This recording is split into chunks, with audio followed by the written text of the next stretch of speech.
तो हमें और किसी के लिए बैठाने की जगह नहीं। आपने बताया था कि वो मैसेज डालते हैं जो हमारे जानकार लोग हैं, और शायद आप हम तो वेट कर रहे थे, आपने बताया था। आप सबके टेलीफोन नंबर मुझे नहीं मेरे को नहीं हो सकता, जिनका नंबर नहीं होगा उनको मैसेज नहीं पहुंच पाएगा। अभी हम सारे एक ग्रुप बना लीजिए, ग्रुप बना हुआ है, सब पूछना क्यों नहीं इसमें कुछ लोग अच्छा खैर अभी कर रहे हैं आगे से, लेकिन बहुत जबरदस्त विषय था। विषय था वेद और पर्यावरण। इसमें पर्यावरण का मतलब होता है कि अग्नि, जल, वायु, पृथ्वी, इन सबके प्रदूषित होने का कारण क्या है, और वेद में उसके निवारण एकदम समसामयिक टॉपिक था। और मैं समझता हूँ मेरी जितनी उम्मीद थी उससे ज़्यादा हाई लेवल के लेक्चर्स जो लोग थे, ऊपर से हमारे बड़ी मरीज थे, हरी सिंह जी थे वहाँ लगातार शुरू तक। मुझे भी बहुत कुछ नया है। अलग अलग विद्वान कानूनी विश्वविद्यालय के pro vice chancellor doctor Ved Prakash Shastri, उनका था विचार प्रदूषण। क्योंकि हम कोई भी प्रदूषण फैलाएं या मनुष्य की वजह से कोई प्रदूषित चीज होती है, चाहे वो जल प्रदूषित होता है, चाहे वो पृथ्वी प्रदूषित होती है, चाहे वो वायु प्रदूषित होती है, उसमें कहीं ना कहीं मनुष्य का विचार सम्मिलित है। तो मुझे कहीं जाना है, मैं गाड़ी चलाता हूँ, गाड़ी से जाता हूँ, तो मैं केवल इतना ध्यान करता हूँ मुझे वहां पहुंचना है, मेरे पास कौन सा साधन मुझे यूज करना है, मेरे साधन से दूसरे को क्या तकलीफ हो सकती है, इस विषय में मैं नहीं सोचता। तो मेरे इस विचार की कमी के कारण ही वो दूसरा जो प्रदूषण वायु का हुआ है, या मैं जल में कोई चीज बहाता हूँ ये मान करके कि मैं हिंदू हूँ और मुझे जो है जल में एक चीज प्रोवाइड करनी है, फल डाल देते हैं, फूल डाल देते हैं, हड्डियां डाल देते हैं, साक्षात शरीर पूरा का पूरा बहा देते हैं। तो उसमें हम ये सोचते हैं कि हम अपने कर्तव्य से, हमारे कर्तव्य की दृष्टि हो गई, लेकिन हम ये नहीं सोचते कि जो कर्तव्य हमने निभाया है उसका जो इम्पैक्ट, उसका जो प्रभाव है वो दूसरे पर क्या होगा। तो ये हमारे विचार का प्रश्न है। इस प्रकार से अलग अलग और मंत्रों से विचार प्रदूषण का मंत्र कौन सा है, प्रदूषण करने का उपाय क्या है, इस पर बहुत विस्तार से चर्चा हुई। सुबह 10 बजे से सम्मेलन शुरू हुआ और 4 बजे तक, और लास्ट प्रवचन तक मुझे लगा कि जिसने जो मिस किया उसने बहुत मिस किया।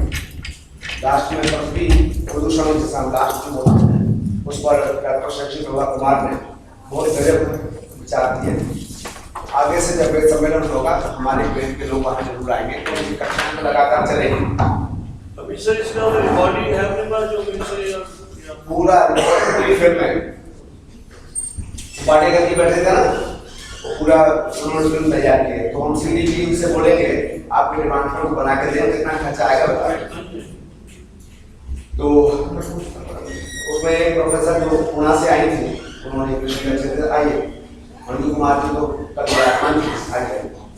अभी तो मैंने केवल पिछली भूमिका कल वाली दी है। अभी आज जो हमारा विषय है वो है तैत्तिरीय उपनिषद।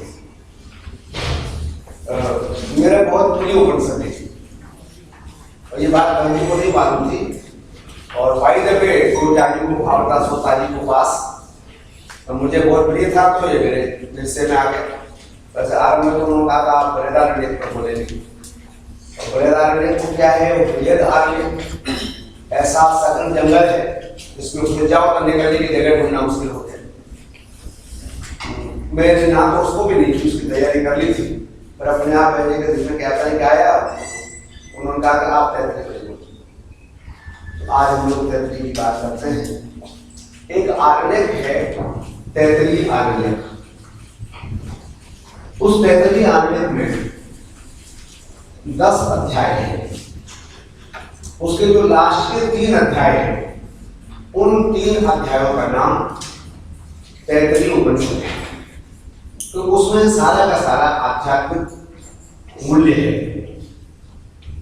जो हमारी स्पिरिचुअल वैल्यू है, पूरे आरण्यक वो पीछे 3 अध्याय में है और उन 3 अध्यायों का नाम है, मिलेगा ना?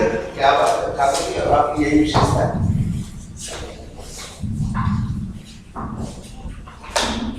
धन्यवाद।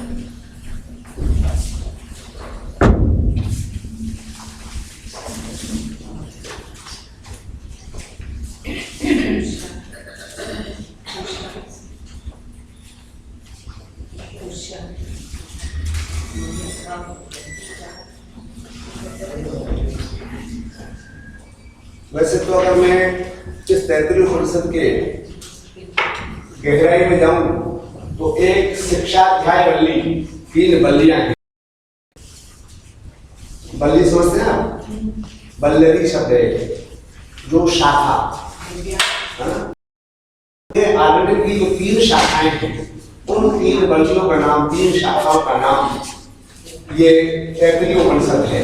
उसमें एक शाखा है शिक्षाध्याय बल्ली, अभी मैं लिखता हूं, मूल काम का अपनी बात लिखूंगा। और दूसरी है ब्रह्मानंद बल्ली, शिक्षाध्याय बल्ली, शॉर्ट में शिक्षा बल्ली ले लो, शिक्षा बल्ली। दूसरा ब्रह्मानंद बल्ली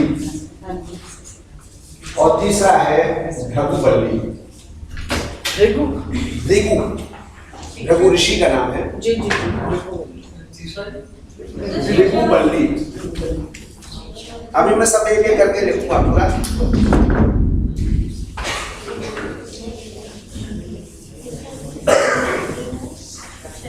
ठाकुर जी, ये जो हमारा शस्त्र है ना ठाकुर जी, ये जो हमारा शस्त्र है थोड़ा बहुत फीका है। नहीं एक्चुअली नहीं, एक हथियार जो है ना मेरे पास था,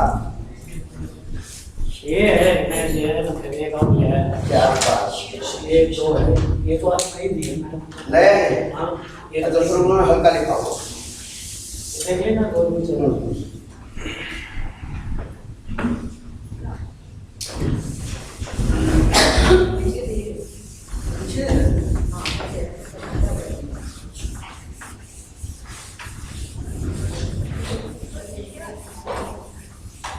लिखना इसलिए आवश्यक है कि जितने हमारे साथी यहाँ अध्ययन कर रहे हैं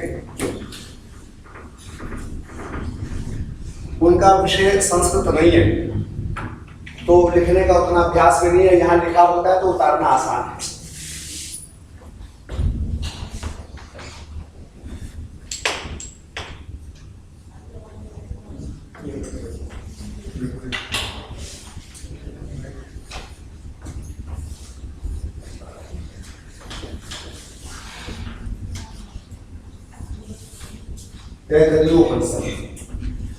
उपनिषद शब्द है कि स्त्रीलिंग है।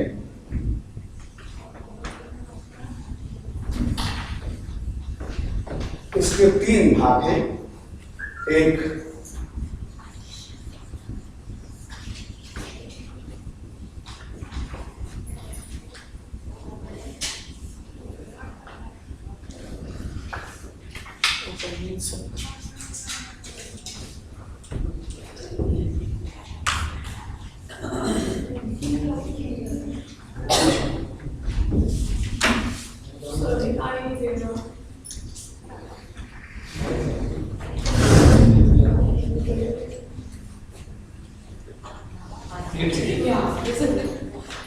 मुझे लग रहा है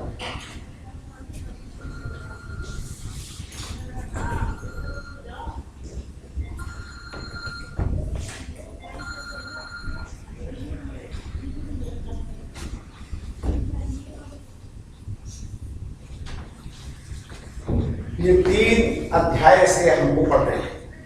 हमारे पास 2 घंटे का समय है। अगर बहुत विस्तार करूंगा तो शिक्षाध्याय बल्ली ही पर्याप्त नहीं होगी, लेकिन मैं कोशिश करूंगा कि इसका पूरा एट ए ग्लांस कम से कम आप लोगों को पता चल जाए, एक दृष्टि में आपको पता चले कि सारा जो 33 उपनिषद है ये क्या है। शिक्षाध्याय बल्ली का मतलब है कि जो हम स्टडी करते हैं किसी लैंग्वेज की, तो उसमें सबसे पहली चीज होती है उच्चारण। अगर मेरा उच्चारण स्पष्ट नहीं है तो मैं क्या कह रहा हूं ये आपको समझ में नहीं आएगा। थोड़ा मुझे महसूस हो रहा था कि मैडम जब पढ़ा रही थी तो आवाज शायद पीछे तक उतनी बढ़िया नहीं पहुंच पा रही थी, तो मुझे लगा कि उनको भी माइक मिलना चाहिए। माइक सूरत था नहीं, तो जब समझ नहीं आता, क्योंकि श्रवण जो है वो पहला कौशल है, जो लिसनिंग स्किल है वो किसी भी ज्ञान का, किसी भी शिक्षा का पहला स्किल है। हमारे पास तो सीनियर सिटीजन भी है, तो धीरे धीरे कानों की नसें कमजोर हो जाती हैं और सुनना थोड़ा सा कठिन हो जाता है। मैं आपको ये नहीं कह रहा कि आप मुझसे ज्यादा अच्छा सुन सकते होंगे, परंतु ये कठिनाई होती है। तो अगर ठीक से सुना नहीं तो ठीक से समझ भी नहीं जाता, नहीं तो समझ पाता, क्योंकि 3 कैटेगरी है, श्रवण, मनन और निधिध्यास। पहले सुनेगा तो उस पर कुछ सोचेगा, और सोचेगा तो उस पर आचरण करेगा। जब सुना ही नहीं ठीक से, हमारी जो नई पीढ़ी को हम शिकवा करते हैं कि जो यंग जनरेशन है वो हमारे आध्यात्मिक पथ पर नहीं है, ये शिकवा तो है, लेकिन क्या जो कुछ सुन करके तो विचार कर सकते हैं वो उनके कानों में सुना है? दे हैव नो अपॉर्चुनिटी, उनको कोई अवसर ही नहीं मिला। छोटे थे तो माँ आध्यात्मिक नहीं है तो बच्चे को क्या बताए? स्कूल में सिलेबस जो है वो प्रेस्क्राइब्ड है, निश्चित है कि ये पाठ्यक्रम पढ़ाना है। टीचर की जिम्मेदारी है जो प्रेस्क्राइब्ड सिलेबस है उसको वो कंप्लीट करे, उससे बाहर भीतर क्यों जाए? अब वो होते होते सारी टीन एज उसी में निकल गई, कॉलेज में आ गए। अब तो आप उसे कुछ देना भी चाहेंगे तो भी नहीं दे सकते, फिर तो उसके लेने की मर्जी पर है।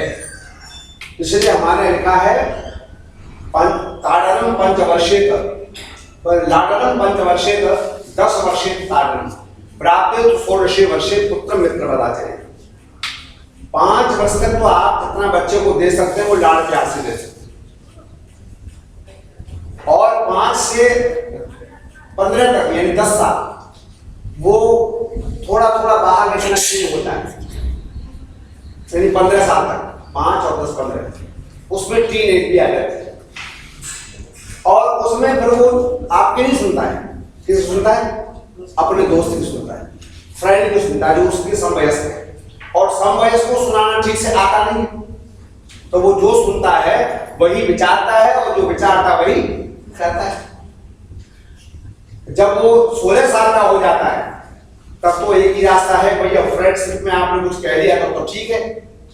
नहीं, हम लोग बहुत बार शिकवा करते हैं जो आध्यात्मिक जगत के लोग हैं, सब वो फैमिली वाला बच्चा तो तुम्हारा आया ही नहीं, आपके शास्त्री होने का फायदा क्या है? अब शास्त्री जी ने उस उम्र में तो कुछ करा नहीं, और इस उम्र में कुछ कर नहीं सकते, क्योंकि बच्चे का अपना टाइम टेबल है, उसने किस चीज को प्रायोरिटी पर रखा है वो सोचते हैं। तो इसलिए शिक्षा अध्याय में सबसे पहली चीज है कि हम कैसे शब्द का उच्चारण करें। तो उन्होंने मंत्र से यह बात शुरू की।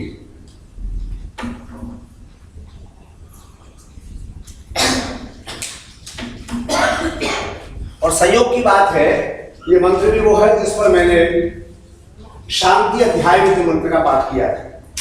शम्नो मित्र शम वरुण, शायद आपके नोट्स में लिखा हुआ, देख लीजिए।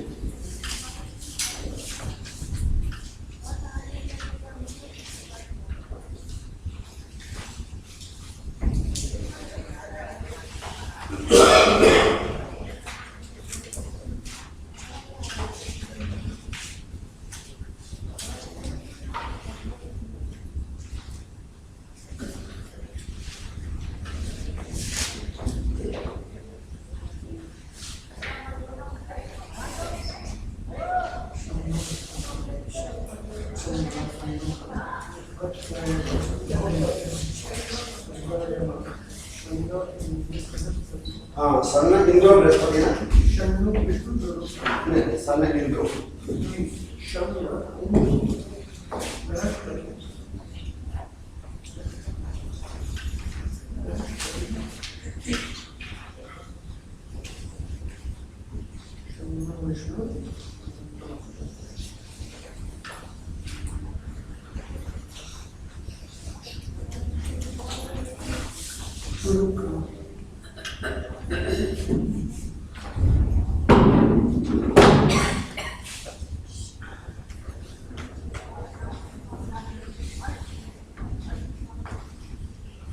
मैं बहुधा जब मैं व्याख्यान देता हूँ तो ये मंत्र मैं सबसे पहले बोलता हूँ, और इसका जो दूसरा सहयोगी मंत्र है वो भी इसी तैतृय उपनिषद का है।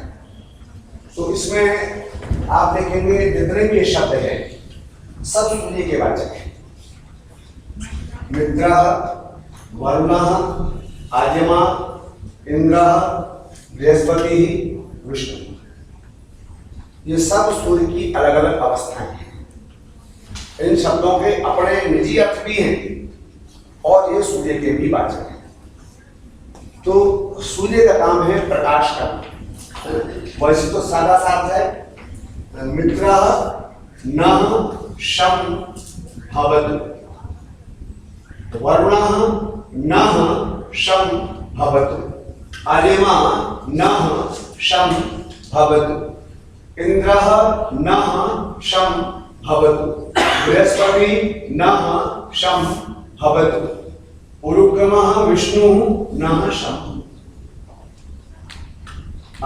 हिंदी में सिंपल सा बोल देता हूं कि मित्र अर्थात सूर्य, कौन सा सूर्य? प्रातःकाल उगने वाला जो उग चुका है और जो हमको ये प्रेरणा दे रहा है कि मित्रों उठ जाओ, जाग जाओ, उत्तिष्ठत जागृत प्राप्य वरान्य। ये जो संदेश दे रहा है मंत्र, इसमें ये कहा गया इसलिए सूर्य का एक नाम मित्र है। आप लोग जो संस्कृत पढ़े लिखे लोग हैं, मैडम पांडे कहाँ बैठे हैं? तो आपने जो अगर अमरकोश पढ़ा होगा तो मैडम प्रोफेसर आपको मालूम होगा मित्र शब्द सूर्य का वाचक है। तो जो उदित होता हुआ सूर्य है उसका नाम मित्र है। शम वरुण, जो अस्त होता हुआ सूर्य है उसका नाम क्या है? वरुण है। और सन्नो भवतु आर्यमा, और जिसके प्रकाश में हम रास्ता ठीक से देख सकते हैं, ऊंचा है, नीचा है, गहरा है, गड्ढा है, उस सूर्य का नाम क्या है? आर्यमा है। जिसके प्रकाश में हम मानी गति करते हैं। और इंद्र माने भी सूर्य के धातु से इंद्र शब्द बनता है, अर्थात जो पूर्ण प्रकाशमान है, जिसमें समुद्र के जल को या जलाशय के जल को सोख लेने की सामर्थ्य है, उसका नाम क्या है? इंद्र सूर्य है। तो वह सूर्य इंद्र जो है वो हमारे शांति देने वाला हो। और बृहस्पति सूर्य कितना बड़ा है? तो पृथ्वी से कितना बड़ा है? साइंस तो आप लोग थोड़ा बहुत पढ़े हैं, कई गुना बड़ा है ना, इसलिए उसका एक नाम क्या है? बृहस्पति है। वो बृहस्पति जो सूर्य जो बहुत बड़े आकार का है, जो सारे पृथ्वी मंडल को, सारे तारा मंडल को और सारे भूमंडल को क्या कर देता है? एक साथ प्रकाशित कर देता है। इसलिए वो बृहस्पति जो है न शंभवतु, और उरुक्रमः विष्णु न संभवतु। और उरुक्रम का मतलब है पराक्रम। उरु कहते हैं बहुत को, तो उरुक्रमः का मतलब है जिसमें बहुत पराक्रम है। सूर्य के पराक्रम का एक छोटा सा अंदाजा मैं आपको बताता हूं कि जब से ये सृष्टि है, कब से ये सृष्टि है? 2.25 अरब वर्ष से ये वाली सृष्टि, और ऐसी सृष्टि हर बार होती है। तो लगभग 2.25 अरब वर्ष से हम लगातार सूर्य के प्रकाश को ले रहे हैं। हम जितनी उसकी एनर्जी है उसको हम ग्रहण कर रहे हैं। लेकिन कमाल की बात यह है, हर 3-4 साल बाद अखबार में खबर आती है अब के 50 साल का रिकॉर्ड टूट गया, अब के 100 साल का रिकॉर्ड टूट गया, और जो हमारा टेम्परेचर है वो धीरे धीरे हमने उसकी एनर्जी को यूज किया है पेट भर के। और तो उस वक्त तो एनर्जी के प्लांट्स नहीं थे सौर ऊर्जा के, अब तो सौर ऊर्जा के प्लांट भी लगे, हम उसको संग्रह भी कर रहे हैं, बावजूद इसके सूर्य के प्रकाश में कोई कमी। इसलिए कहा उरुक्रमः विष्णु न संभवतु, हमारे शांति कारक हो। मैंने संक्षेप मात्र में थोड़ी चर्चा की है, क्योंकि तैतृय उपनिषद की और जो चर्चा है वो इससे ज्यादा महत्वपूर्ण है। ये तो वेद की बात है, वेद में जब आएंगे तो फिर हम इसकी चर्चा करेंगे। तो सर उरुक्रमः शब्द इंद्र का को भी जस्टिफाई करेगा? बिल्कुल। जब हम इंद्र को कहते हैं कि जो सूर्य को वो सुखा, जो समुद्र को सुखा सके वो इंद्र। अभी तो मैंने एक ही अर्थ आपको दिया है, एक ही अर्थ दिया है, सूर्यवाचक। ये तो वेद का मंत्र है, और वेद के मंत्र होने के नाते इसके अर्थों में अनंतता है, इसके अर्थों में बहुलता है। तो इसलिए उस बहुलता की ओर मैं जा नहीं रहा हूं। तो गया तो ये 2 घंटे इसी मंत्र को चाहिए, वो मैं दे नहीं सकता हूं। आगे विषय है शिक्षा। तो शिक्षा के विषय में इन्होंने जो मूल चीज है वो होती है शिक्षा का आरंभ कहां से है? तो शिक्षा का आरंभ है वर्ण से। कहां से है? वर्ण मानी अक्षर। अक्षर।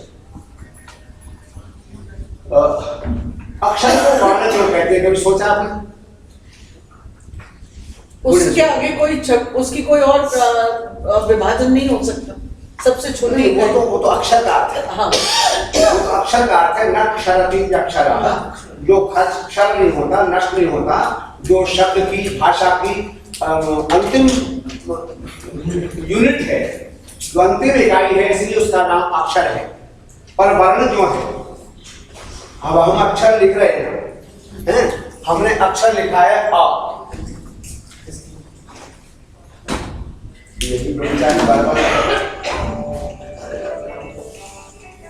ये आ लिखा है, ये कौन से वर्ण में लिखा है, कौन से कलर में लिखा है?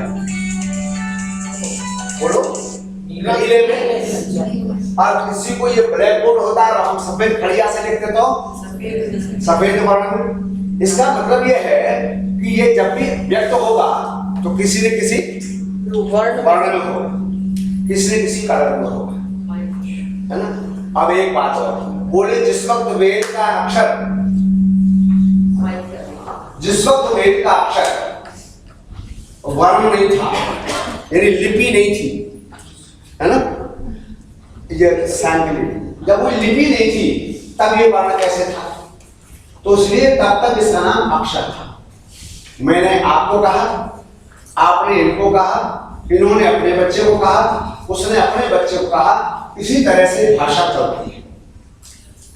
वेद से अग्नि, वायु, आदि और अंगिरा को, अग्नि, वायु, आदि और अंगिरा से ब्रह्मा ऋषि को, ब्रह्मा से आगे होने वाले जैमिनी आदि ऋषियों को, और उस प्रकार से वेद की परंपरा आगे चलते। अग्नि पूर्वे भी ऋषि भी उत नूतन नूतन। वेद का मंत्र है, पूर्व ऋषियों ने इन वेदों को इस प्रकार से जाना और उन्होंने अपने शिष्यों को जनाया। तस्मात् यज्ञात् सर्वभूतः ऋचः सामान्य यज्ञरे छंदांस यज्ञरे तस्मात् यजुः तस्मात् अजायत। उस यज्ञरूप भगवान से ये वेद पैदा हुए और उन वेद को, उनका नाम पड़ा श्रुति। क्या नाम पड़ा? श्रुति। और श्रुति क्या है? श्रुति है वर्ण रूप, अक्षर रूप, इसलिए सबसे पहली इकाई वर्ण है। अब वर्ण के फिर भेद शुरू होते हैं, तो वर्ण के दो भेद हैं। कौन कौन से? स्वर और व्यंजन।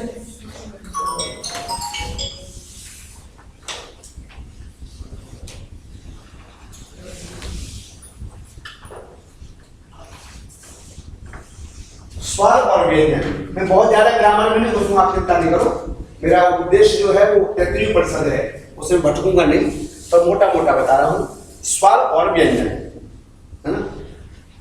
स्वर अपने में एक भेद है वर्ण का, वर्ण स्वराः व्यंजनानि। स्वर कौन से होते हैं? आप लोग मुझसे ज्यादा अच्छा जानते हैं। अ, ई, उ, री और वे, ये 5 मूल स्वर हैं। फिर इनके ह्रस्व, दीर्घ और प्लुत भेद है। अ, आ। मैक्सिमम भाषाओं में 2 ही भेद हैं, एक ह्रस्व और एक दीर्घ। लेकिन संस्कृत ऐसी भाषा है जिसमें 2 ही नहीं, 3 ही नहीं, एक आकार के 18 भेद हैं। वैसे तो 90 भेद हैं, लेकिन मोटे मोटे तौर पर 18 भेद हैं। उनका मैं विस्तार यहाँ चर्चा नहीं कर रहा हूँ, केवल आप स्वर मानिए और व्यंजन मानिए। स्वर में अ, ई, उ, री और री, और व्यंजन में इनको याद करने के लिए एक फॉर्मूला है, वो लिख देता हूँ, आप लोग याद कर लीजिएगा।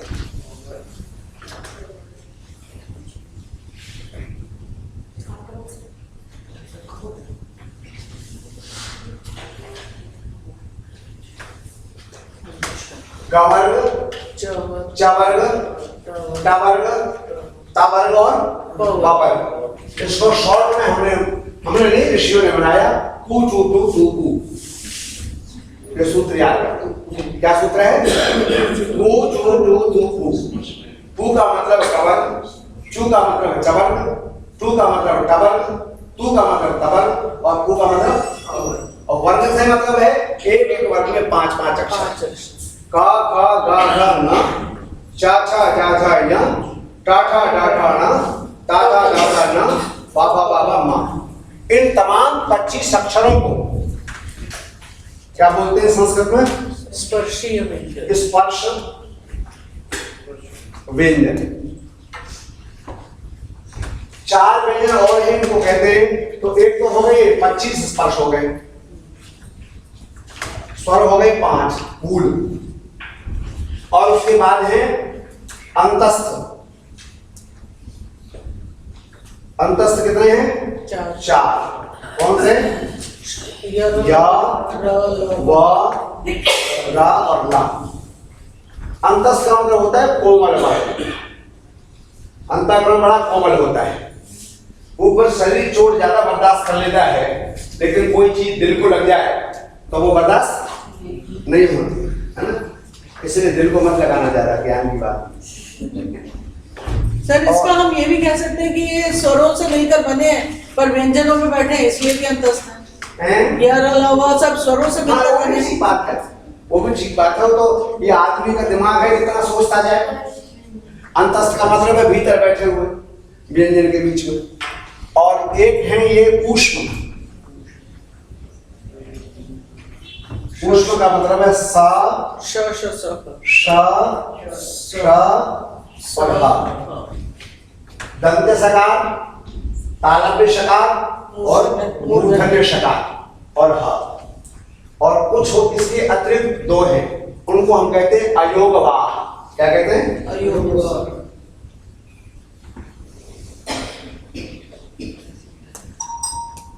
अयोगवाह का मतलब होता है कि इनका योग ना स्वरों में है और ना इनका योग व्यंजनों में है। इनकी गिनती, इनका जोड़ न स्वरों में है न व्यंजनों में है। ये अयोगवाह है। एक तो है ये और एक है ये, इसे कहते हैं विसर्ग।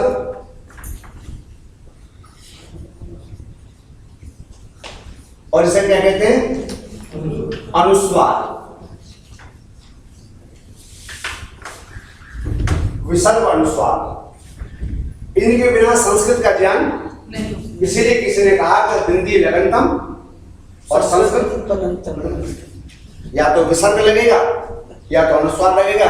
संस्कृत का पुल्लिंग होगा तो विसर्ग लग जाएगा, नपुंसक लिंग हुआ तो अनुस्वार लग जाएगा। तो इसलिए ये अयोगवाह की बड़ी भारी कीमत है। संस्कृत में संधि के हुए बिना ये तो लगेगा ही लगेगा। तो ये हमारे पास छोटा सा शिक्षा अध्याय में से वर्ण की जानकारी है। वर्ण के बाद जो स्वर है उनका थोड़ा सा मैंने चर्चा कर दी है। और अब है इसके बाद मात्रा। स्वर, वर्ण और मात्रा।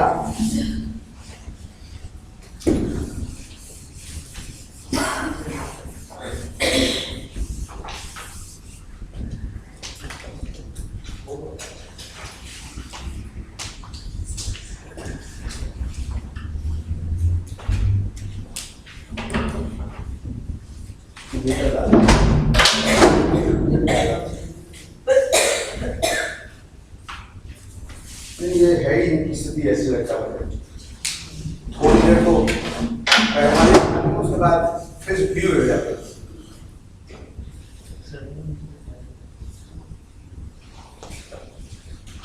वर्ण, स्वर और मात्रा। मात्रा क्या है? ह्रस्व, दीर्घ और प्लुत। एक मात्रा, 2 मात्रा, त्रिमात्रा। एक मात्रक ह्रस्व है, द्विमात्रक दीर्घ है और त्रिमात्रक प्लुत है। अच्छा, इसको मैं शीर्षासन खड़ा करता हूं। तो ह्रस्व, दीर्घ और प्लुत।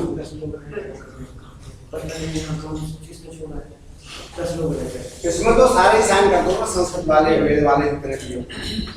कोई 10 लोग रह गए, कोई साइन को रह गए हो तो आप रजिस्टर मंगा दीजिए। 10 लोग। इसका एक एग्जाम्पल देता हूँ आपको। आपने मुर्गे को बोलते सुना है? मुर्गे को कैसे बोलता है? कुकुड़ू कू, उ उ उ, उश्च ऊश्च ऊश्चवा काल एव काल सो अचक्रमात् ह्रस्व दीर्घ प्लुत संज्ञा स्यात्। पाणिनि ने दुनिया को समझाने के लिए स्वयं मुर्गी का एग्जाम्पल किया। उन्होंने जैसे एक मात्रिक बोलता है वो, द्विमात्रिक बोलता है और त्रिमात्रिक बोलता है।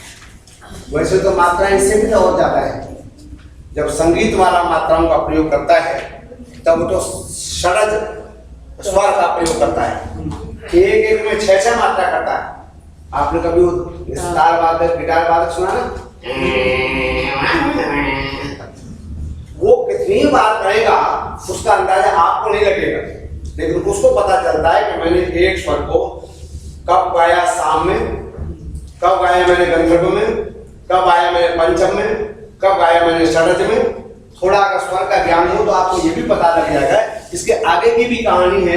परंतु भाषा में केवल 3 मात्राओं का प्रयोग होता है, ह्रस्व, दीर्घ और प्लुत। तो वर्ण हो गया, उधर बता दिया, स्वर हो गया, उधर बता दिया, क्या हो गया? मात्रा। वर्ण हो गया, स्वर हो गया, मात्रा हो गया, अब हो गया बल। बल बल ये शब्द कुछ अधिक सबल होते हैं, कुछ कम सबल होते हैं। जैसे आप बोले का और बोले खा, दोनों कहां से बोले? कंठ से बोले। लेकिन एक में थोड़ा बल ज्यादा लगाया और एक में बल थोड़ा कम है। इसको कहते हैं अल्प प्राण और महाप्राण। क में थोड़ा प्राण का किया क है, और ख में क ख और ग घ। तो का और गा क्या है? अल्प प्राण है। ख और घ महाप्राण है, क्योंकि उसमें हमने थोड़ा बल ज्यादा किया। वैसे दीर्घ और ह्रस्व में भी ऐसा है, इसमें थोड़ा कम बल है, इसमें थोड़ा ज्यादा बल है।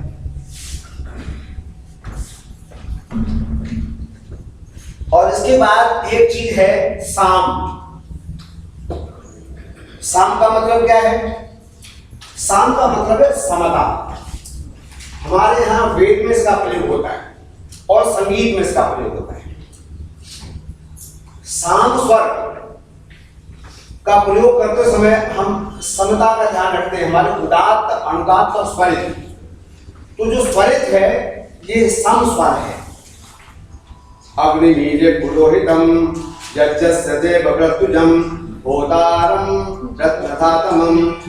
आपको सुनते समय पता नहीं चला, जब मैं गायत्री मंत्र का आपसे पाठ करवा रहा था, तो आप लोग जरा गायत्री मंत्र बोलिएगा। ओम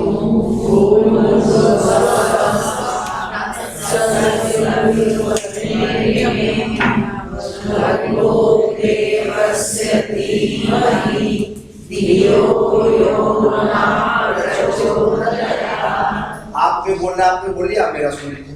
तो दोनों का अंतर आप बताइएगा, क्योंकि एग्जामिनेशन आपके हाथ में, ठीक है ना। वैसे तो अध्यापक के हाथ में होता है, पर आजकल student is the best examiner, है ना। ओम भूर्भुवः स्वः तत्सवितुर्वरेण्यं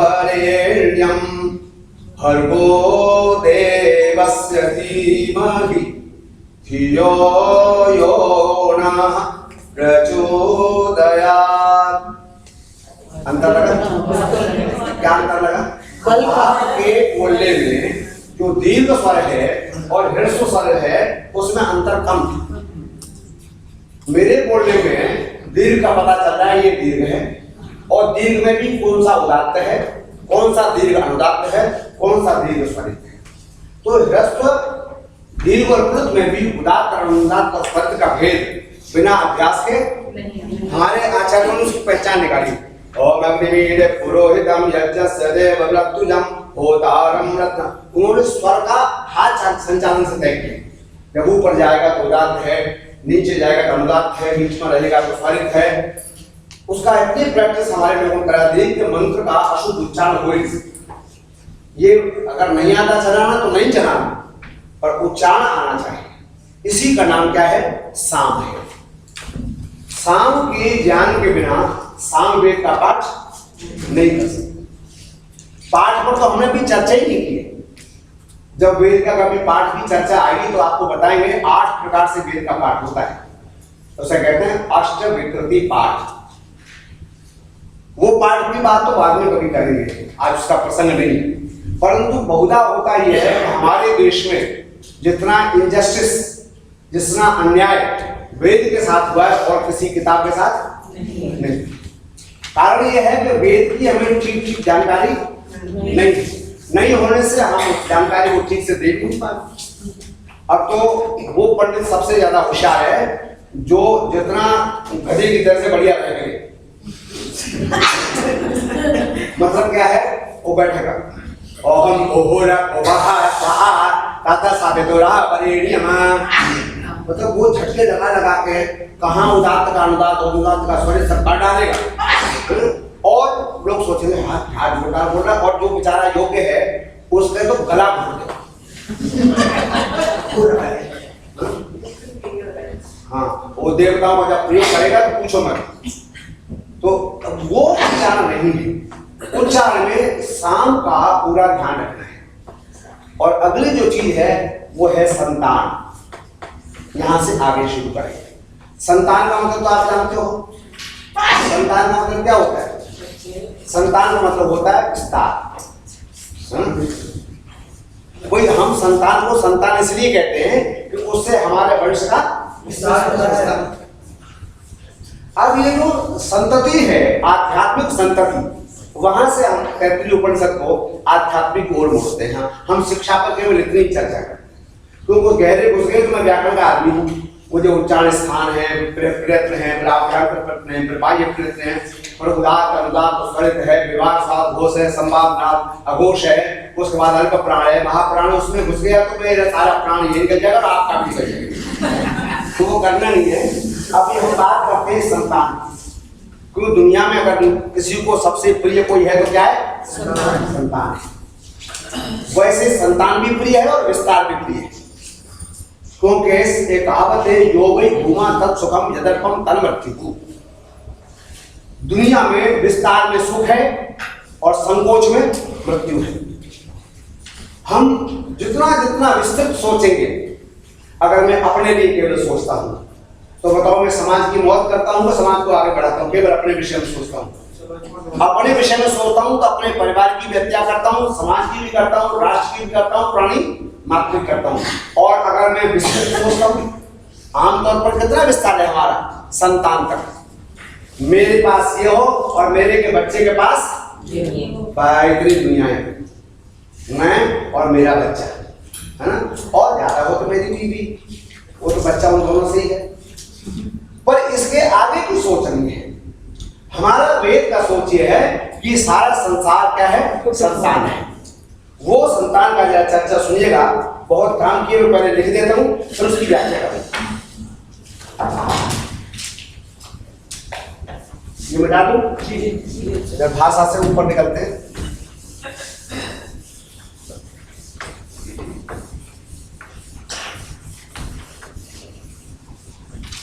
ये घड़ी तो बहुत तेजी से दौड़ रही है।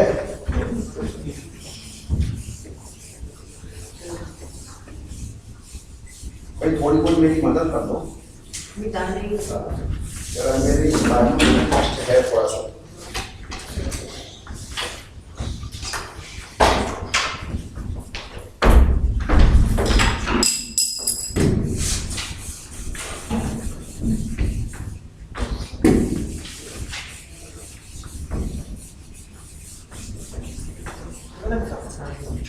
हाँ उसको मेरी बेटा से बेटा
अभी बताता हूँ सारा, आप कमेंट कीजिए।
एक मैंने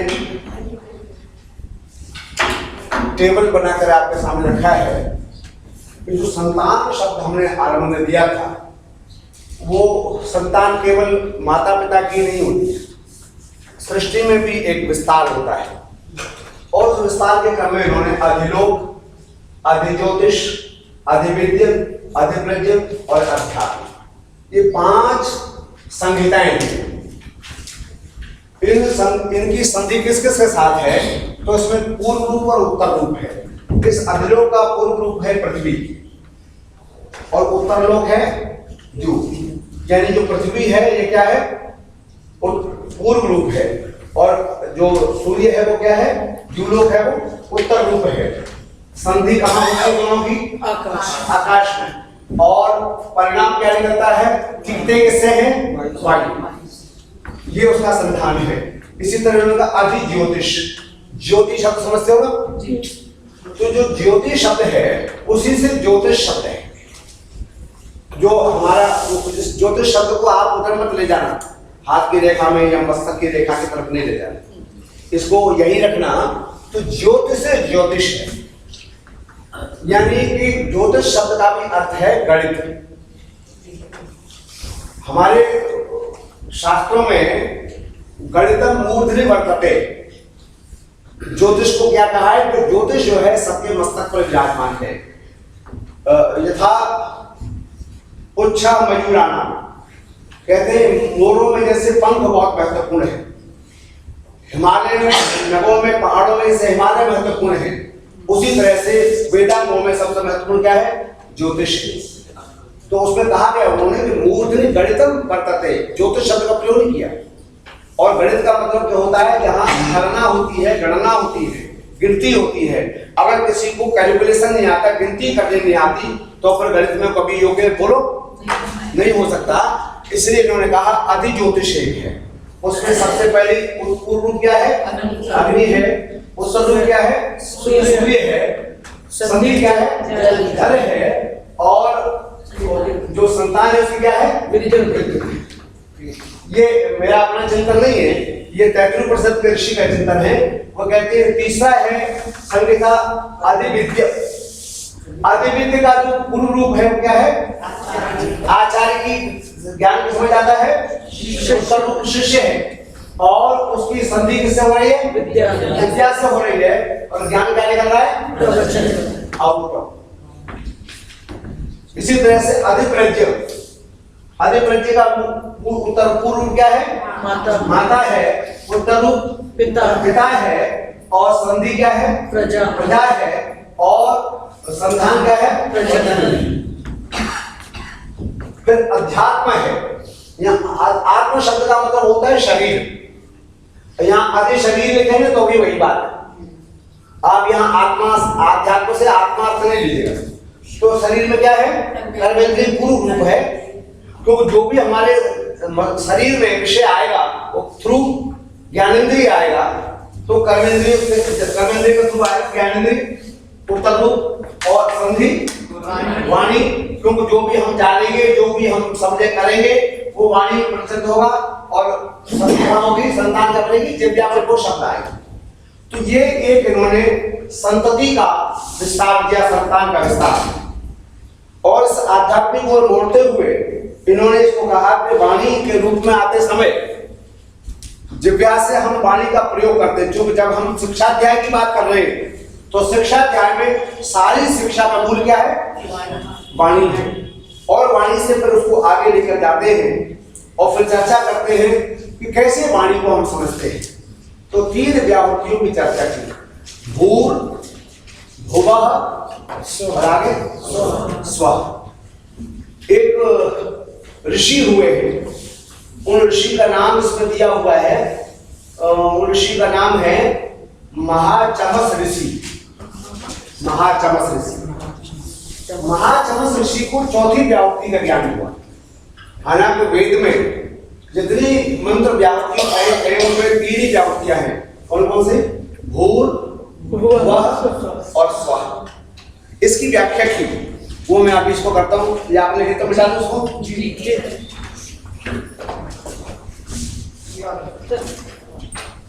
आप प्रश्न तो हो रहा है।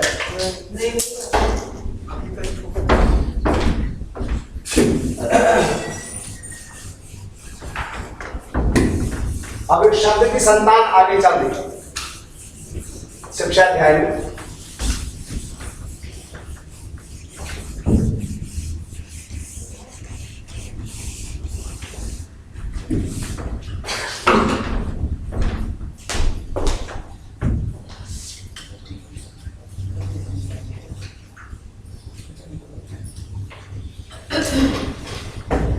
ये चौथी महाव्याहृति है।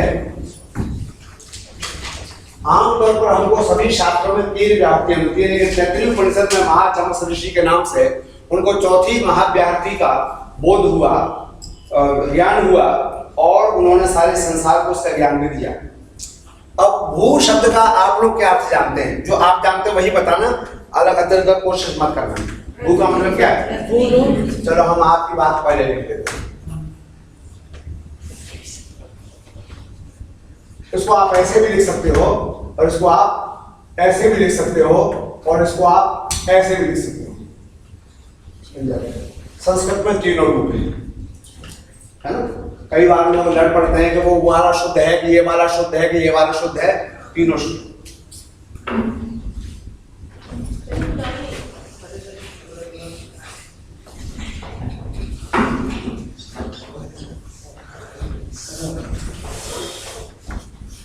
भुवः अंतरिक्ष,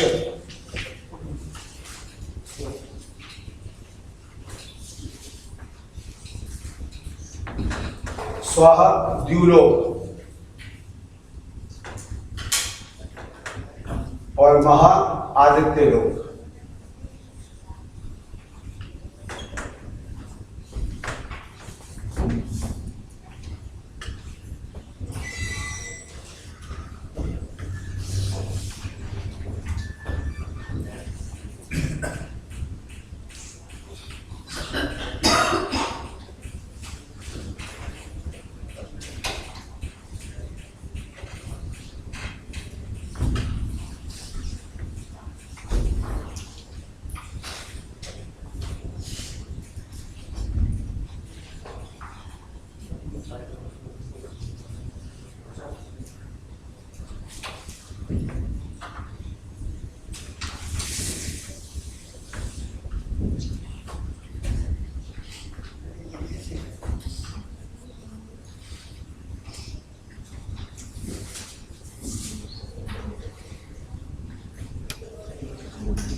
मैं जब कक्षा 11 में पढ़ता था तो एक प्रकाश चंद्र गौड़ जिला विद्यालय निरीक्षक होते थे।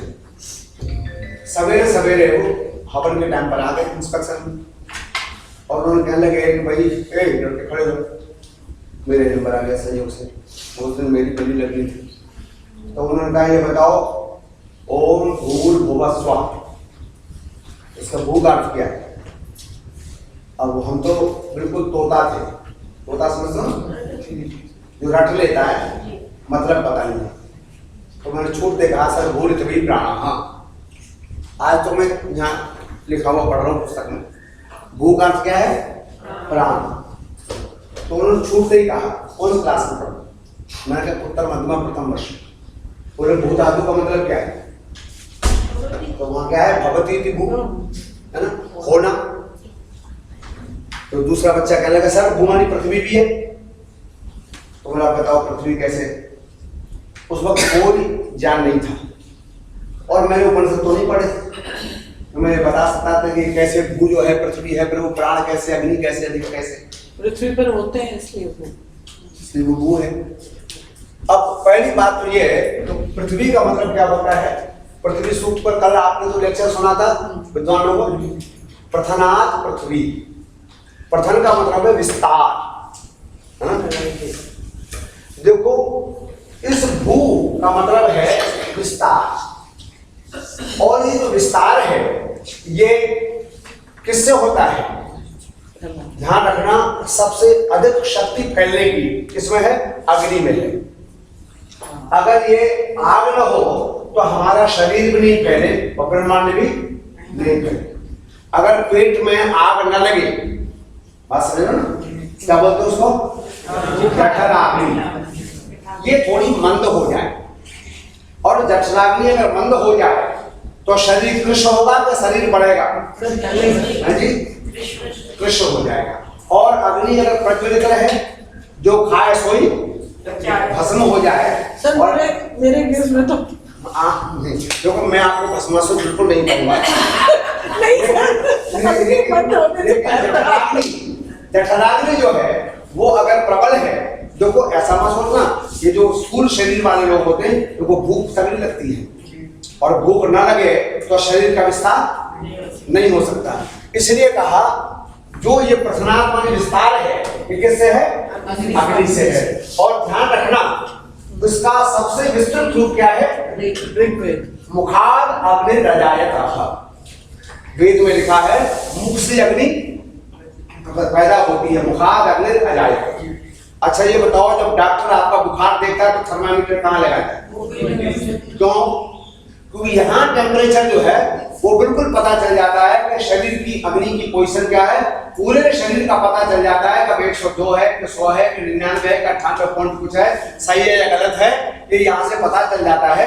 तो ऋग जो है ये इसका भू का विस्तार है क्योंकि सारे वेद, चारों वेदों में, एक ऋग्वेद में जितने मंत्र हैं सब मिला के तीनों वेदों में, तो इस मंत्र का, इस वेद का एक अर्थ है विस्तृत वेद, ऋग्वेद। वैसे ऋग मानी ऋचा के है और ऋचा मानी स्तुति के है, ऋच स्तुताऊ है। और अगर का को निकाल दे तो ऋ का मतलब क्या है? ऋगतऊ। गति का मतलब क्या है? विस्तृत। इसलिए ये विस्तार है और दूसरा है प्राण। देखो शरीर में अगर पूरे शरीर में कुछ विस्तृत है तो दो ही चीजें हैं, एक अग्नि है और एक प्राण है ना? हम जब आदमी को जिंदा है तो मरा है इसका पता करना होता है तो क्या ढूंढते हैं? दो बातें, एक तो आग का पता चले गर्म है शरीर इसका मतलब भी कुछ है बाकी, और फिर क्या ढूंढते हैं? सांस चलने नहीं करनी। इसलिए भू शब्द के ये चार अर्थ हैं। भूरिति पृथ्वी, भूरिति अग्नि, भूरिति ऋग और भूरिति प्राभूरिति वही प्राण। उपनिषद में भू का अर्थ प्राण किया है। क्यों? जो भी भू का मतलब है होना है, जो भू का मतलब विस्तार है वो सारा प्राण से है। अगर प्राण ही न हो शरीर में या प्राण न मिले ठीक से वृक्ष को, आज जो सारे संसार में सबसे बड़ा खतरा है तो किसको है? प्राण को। और जब प्राण खतरे में आया है पर्यावरण से, जब प्राण दूषित हुआ है, तब आज सुप्रीम कोर्ट का जज भी परेशान है, हैं? अब आपको कुछ करने की जरूरत नहीं है, उसने सारे जितने सचिव है, सेक्रेटरी ने स्टेट के, सबको बुला लिया है। क्यों पराली जला रहा है, क्यों पेट्रोल डीजल को जो है ज्यादा फूंक रहा है? और जिंदा रहोगे तो तुम अपना उन्नति करोगे ना, जिंदा ही नहीं रहोगे तो उन्नति कैसे करोगे? इसलिए प्राण का सुरक्षित रहना सबसे पहले बोलो जरूरी है। इसलिए कल बहन जी ने एक बार कहा बीच में, मैंने तो आज जी को कहा था कि आप भी कुछ प्राण जो विषय वायु पर दे लो कुछ। मैंने कहा बहन जी बात यह है कि मैं घर का जोगी हूँ, और वो घर का जोगी क्या होता है, और आने काम का मैंने सिद्ध पुरुषों के व्याख्यान करवाए, करवाते हो। फिर भी एक पंक्ति मैंने बोली थी, शमनो वातः पवताग्नम, शमनो वातः पवताम।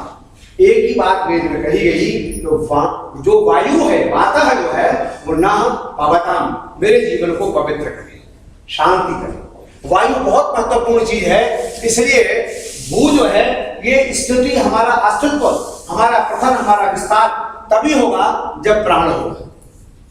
इसलिए इनको एक कैटेगरी में रखा। इस महाव्याहृति का मतलब क्या है? व्याहृति शब्द में एक है आहृति, एक है बी, बी धन आहृति ना, आहृति तो क्या बन गया? व्याहृति। ये तीनों महाव्याहृतियां हैं। व्याहृत क्या है? व्याहरण का मतलब होता है अभिव्यक्ति, विशिष्ट अभिव्यक्ति। आहृति का मतलब है अहम व्याहरामि, मैं कहता हूं, है ना। तो व्याहृति का मतलब है ये कथन। भू कथन इतना महत्वपूर्ण है कि इसके इतने व्यापक अर्थ है। भू कहते ही पृथ्वी अर्थ है, भू कहते ही अग्नि अर्थ है, भू कहते ही ऋक अर्थ है, भू कहते ही, इसलिए आहृति नहीं है, क्या है? व्याहृति है। बाकी सामान्य कथन तो आहृति है, और जो विशेष कथन वो क्या है? व्याहृति है। इतना भीतर इससे भरा हुआ है, हम जितना इसको खोलते जाएंगे उतना उतना ये विस्तृत होता जाएगा। दूसरी व्याहृति है भुवः। तो भुवा के विषय में शास्त्र में कहा भुवहरिति अपानः। यहां पर भुवा नाम किसका है? अपान का है। देखो प्राण जितना महत्वपूर्ण है उतना ही महत्वपूर्ण अपान भी है। ये मत सोचना कि कार्बन डाइऑक्साइड जो है उसका कोई मूल्य नहीं है। अगर कार्बन बाहर ना निकले तो प्राण अंदर जा सकता है, इसलिए उसका निकलना बाहर जरूरी है और इसका अंदर जाना। प्राण जाएगा अपान में बदलेगा, प्राण जाएगा अपान में बदलेगा, अपान जाएगा प्राण आएगा, अपान जाएगा प्राण आएगा। इसी आने और जाने का नाम क्या है? भूर्भुवः। आना और जाना, तो ये आना जाना ही क्या है? संसार है। आना जाना क्या है? जीवन है। सांस आती जाती रहे तो हम क्या है? जिंदा है, जीवित है। तो प्राण का आना जाना तो क्या है? जीवन है, और उसके बिना जीवन नहीं है। इसलिए शास्त्र में इस जगत को पता क्या कहते हैं? गच्छतीति जगत। जो चलता रहता है उसका नाम क्या है? जगत। संसरतीति संसार, से सरकता रहे, ये प्राण बाहर जाता रहे, अपान बाहर जाता रहे, प्राण अंदर आता रहे, ये प्रक्रिया चलती रहे तो सृष्टि चलती रहेगी। इसलिए भुवा का अर्थ है अंतरिक्ष, भुवा का अर्थ है वायु, भुवा का अर्थ है यजुर्वेद, भुवा और भुवा का अर्थ है अपान। ये चारों के चारों इसमें और बहुत विस्तार है, उसके बोलने का मेरे पास अवसर नहीं है क्योंकि मेरे पास केवल 2 ही घंटे हैं। तीसरा है स्व। स्व का मतलब क्या है? स्वः इति व्यानः। व्यान है, व्यान का मतलब है व्याप्नोति सर्वस्मिन् शरीरे सब व्यानः। व्यान उस वायु का नाम है जो एक एक रोम से शरीर के अंदर जाता है। देखो शरीर के इन रोमों को, इन छिद्रों को साफ सुथरा खुले रहना भी बहुत जरूरी है। अगर ये रोम खुले नहीं तो आपको चर्म की तकलीफ हो जाएगी, चर्म रोग हो जाएगी। ये खुले नहीं तो आपको व्याकुलता का रोग हो जाएगा। प्राण केवल सांस से, नाक से नहीं जाता, प्राण केवल मुख से नहीं जाता, है ना। जब संसार से संसार से प्राणी जाता है तो बताओ प्राण कहां से जाता है? कोई कहता है किसी का मुख से जाता है, आंख खुली रहेगी तो किसी का आंख से जाता है, अलग अलग हिस्सों से जाता है, और किसी किसी का ब्रह्मरंध्र से जाता है। रंध्र माने छिद्र। तो ये जो ब्रह्मरंध्र है इससे तो केवल मुक्तात्मा को जाता है, किसका जाता है किसका नहीं जाता हमने तो किसी का कपाट खुला देखा नहीं। हाँ ये जरूर है कि जब उसको अग्नि में जलाते हैं तो लठिया मार के उसको फोड़ देते हैं, चला गया ब्रह्मरंध्र, तो पहले ही चला गया था, क्या करना। ये सब हमारे हिंदुओं में प्रथाएं चलती रहती हैं, सब निपट जाता खेल, उसके बाद भी खेलते रहते, हार जीत हो गई, हमारा गेम क्या बाकी है। तो स्वाहा जो लोग है, स्वाहा आदित्य लोग है, स्वाहा साम है, स्वाहा ज्ञान है। एक जो महाचमस ऋषि हुए उनको एक नया व्याहृति का ज्ञान हुआ। उन्होंने उसी काल में ऋषि वरुण को, भृगु ऋषि को कहा कि देखो मुझे तो एक और साक्षात्कार हुआ है, उस व्याहृति का नाम है महा। बोले उसका व्याख्यान करो। बोले महा का मतलब है आदित्य, बड़ा महान है।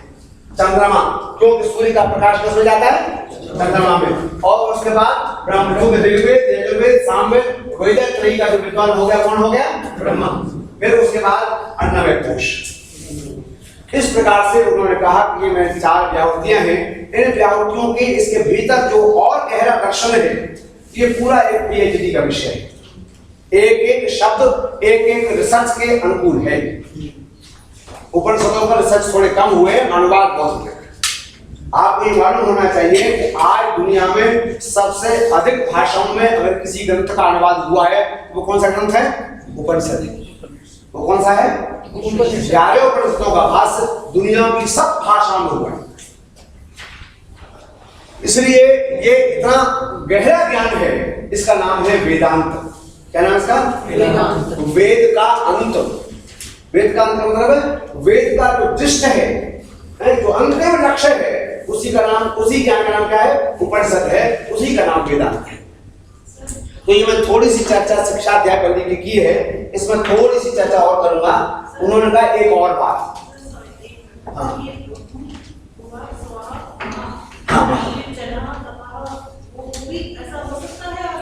अब और किसी ऋषि ने तैत्तिरीय उपनिषद का विषय नहीं है, वो होता तो है, वो पूरा मंत्र है ग्रही सूत्रों में, पार्षद ग्रही सूत्र में ये पूरा मंत्र है, भूर्भुवः स्वः महाधना तपः सत्य। उसमें तत्व को जो होगा ब्रह्मलोक का है, ये 14 लोग कहे गए हैं, 7 लोग नीचे के हैं, 7 लोग ऊपर के हैं। जो नीचे के लोग उनका नाम है अतर है, वितर है, सुतर है, रसातल है, तरातल है, महातल है, पाताल है। और ऊपर के 7 लोग उसका भू है, भुवा है, स्वा है, महा, जना है, तपा और सत्य है। 7 भवन ऊपर के, 7 भवन नीचे के, 14 लोगों का उल्लेख है। उस विषय पर मैं चर्चा नहीं करना, केवल यहाँ व्याहृतियों में केवल इन 4 व्याहृतियों की चर्चा है। आगे कहा कि व्याहृतियों का प्रयोग कब आनंददायक होता है, कब कल्याणकारी होता है, कब विशाल हो जाता है, ये व्याहृतियां महान कब हो जाती है। एक तो आहृति हुई, आहृति में बी लगा तो क्या हो गया? व्याहृति हुई, और व्याहृति में महा लग गया तो क्या होगी? महाव्याहृति तब बनती है जब इसके आगे ओम लग जाता है। ओम भूर्भुवः स्वः, ये क्या है? महाव्याहृति, ओम लग जाए।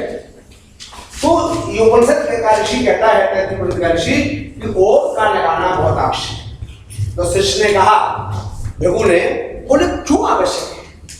बोले इसलिए आवश्यक है कि ब्रह्मा इसका प्रयोग करता है, उद्गाता इसका प्रयोग करता है, अध्वर्यु इसका प्रयोग करता है, और आचार्य इसका प्रयोग करता है। जो यज्ञ के चारों उद्गाता है, चारों जो उसके ऋत्विज हैं, है ना, ऋत्विज कहते हैं उसको। यज्ञ करने वाले चारों और बैठने का नाम क्या होता है? ऋत्विज। उसमें पहला क्या होता है? ब्रह्मा। दूसरा क्या होता है? उद्गाता। तीसरा क्या होता है? अध्वर्यु। और चौथा होता है होता। ये 4 होते हैं, लिख दूं क्या?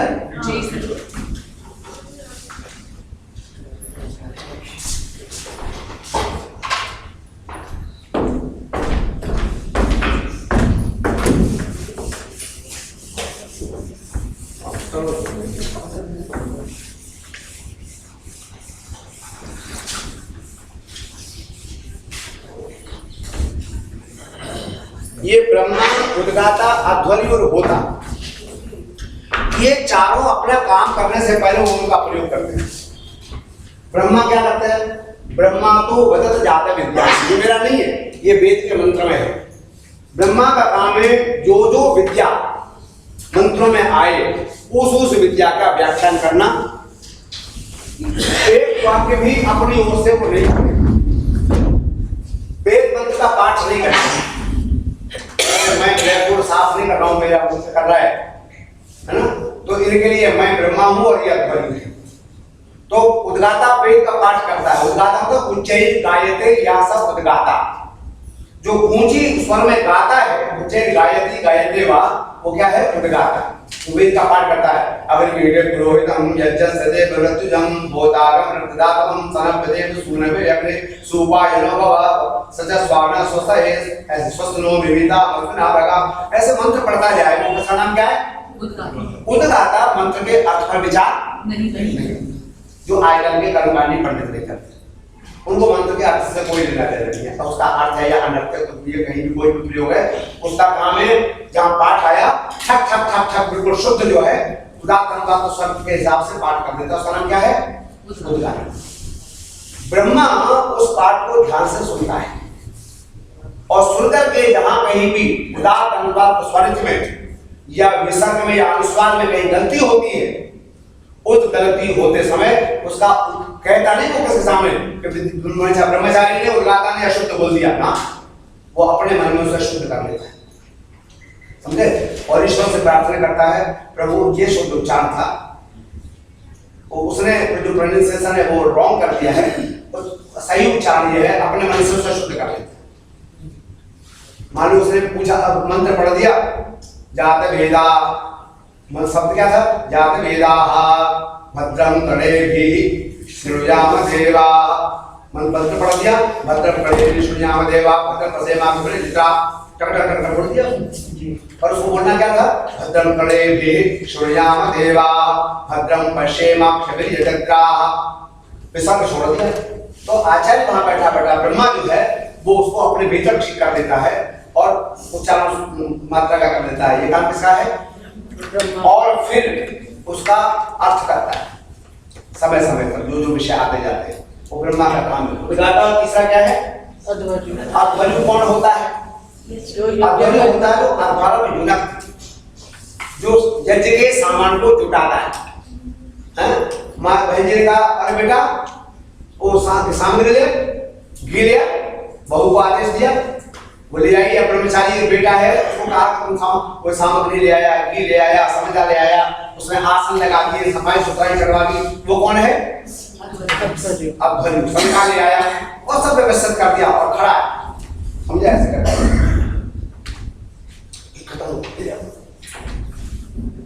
ये किसका काम है? एक है होता, ये बहुत इंपॉर्टेंट है।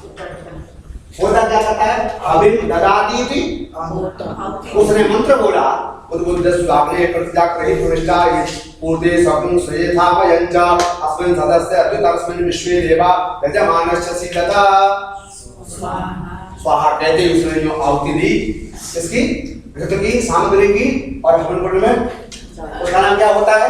होता। हविन ददाती इति होता, आह्वयति इति होता।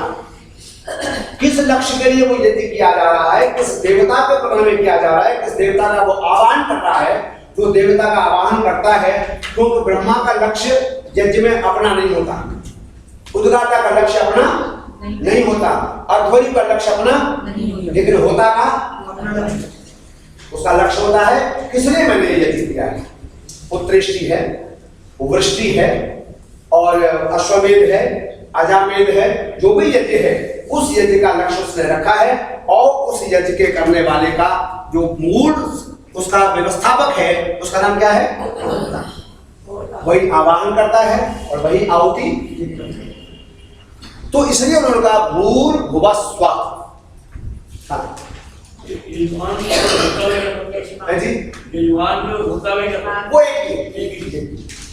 वो एक। तो अब ये जो चारों के चारों अपने काम की शुरुआत कैसे करते हैं? ओम से करते हैं। ब्रह्मा जब व्याख्यान देगा तो पहले क्या बोलेगा?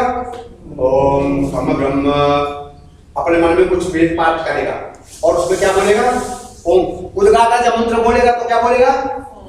ओम। अब ध्वनि मंत्र बोलेगा तो क्या बोलेगा?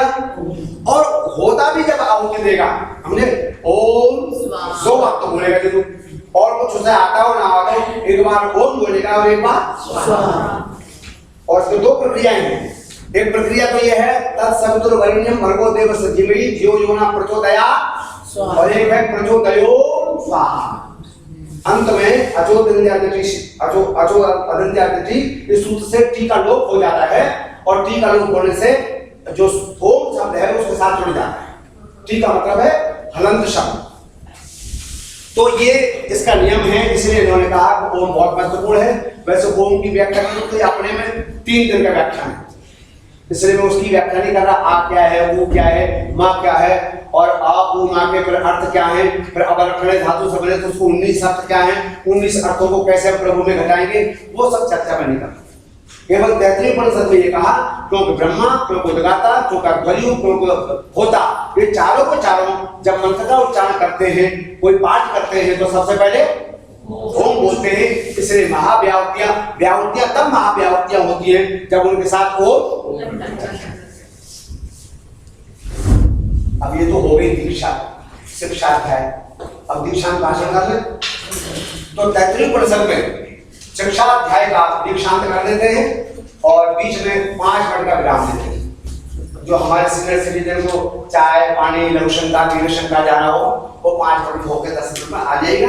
हम अगला शुरू कर देते हैं, केवल दीक्षांत कर देते हैं। उन्होंने कहा वेदान अनुज्य आचार्यो अंते वासना अनुशास्त्री।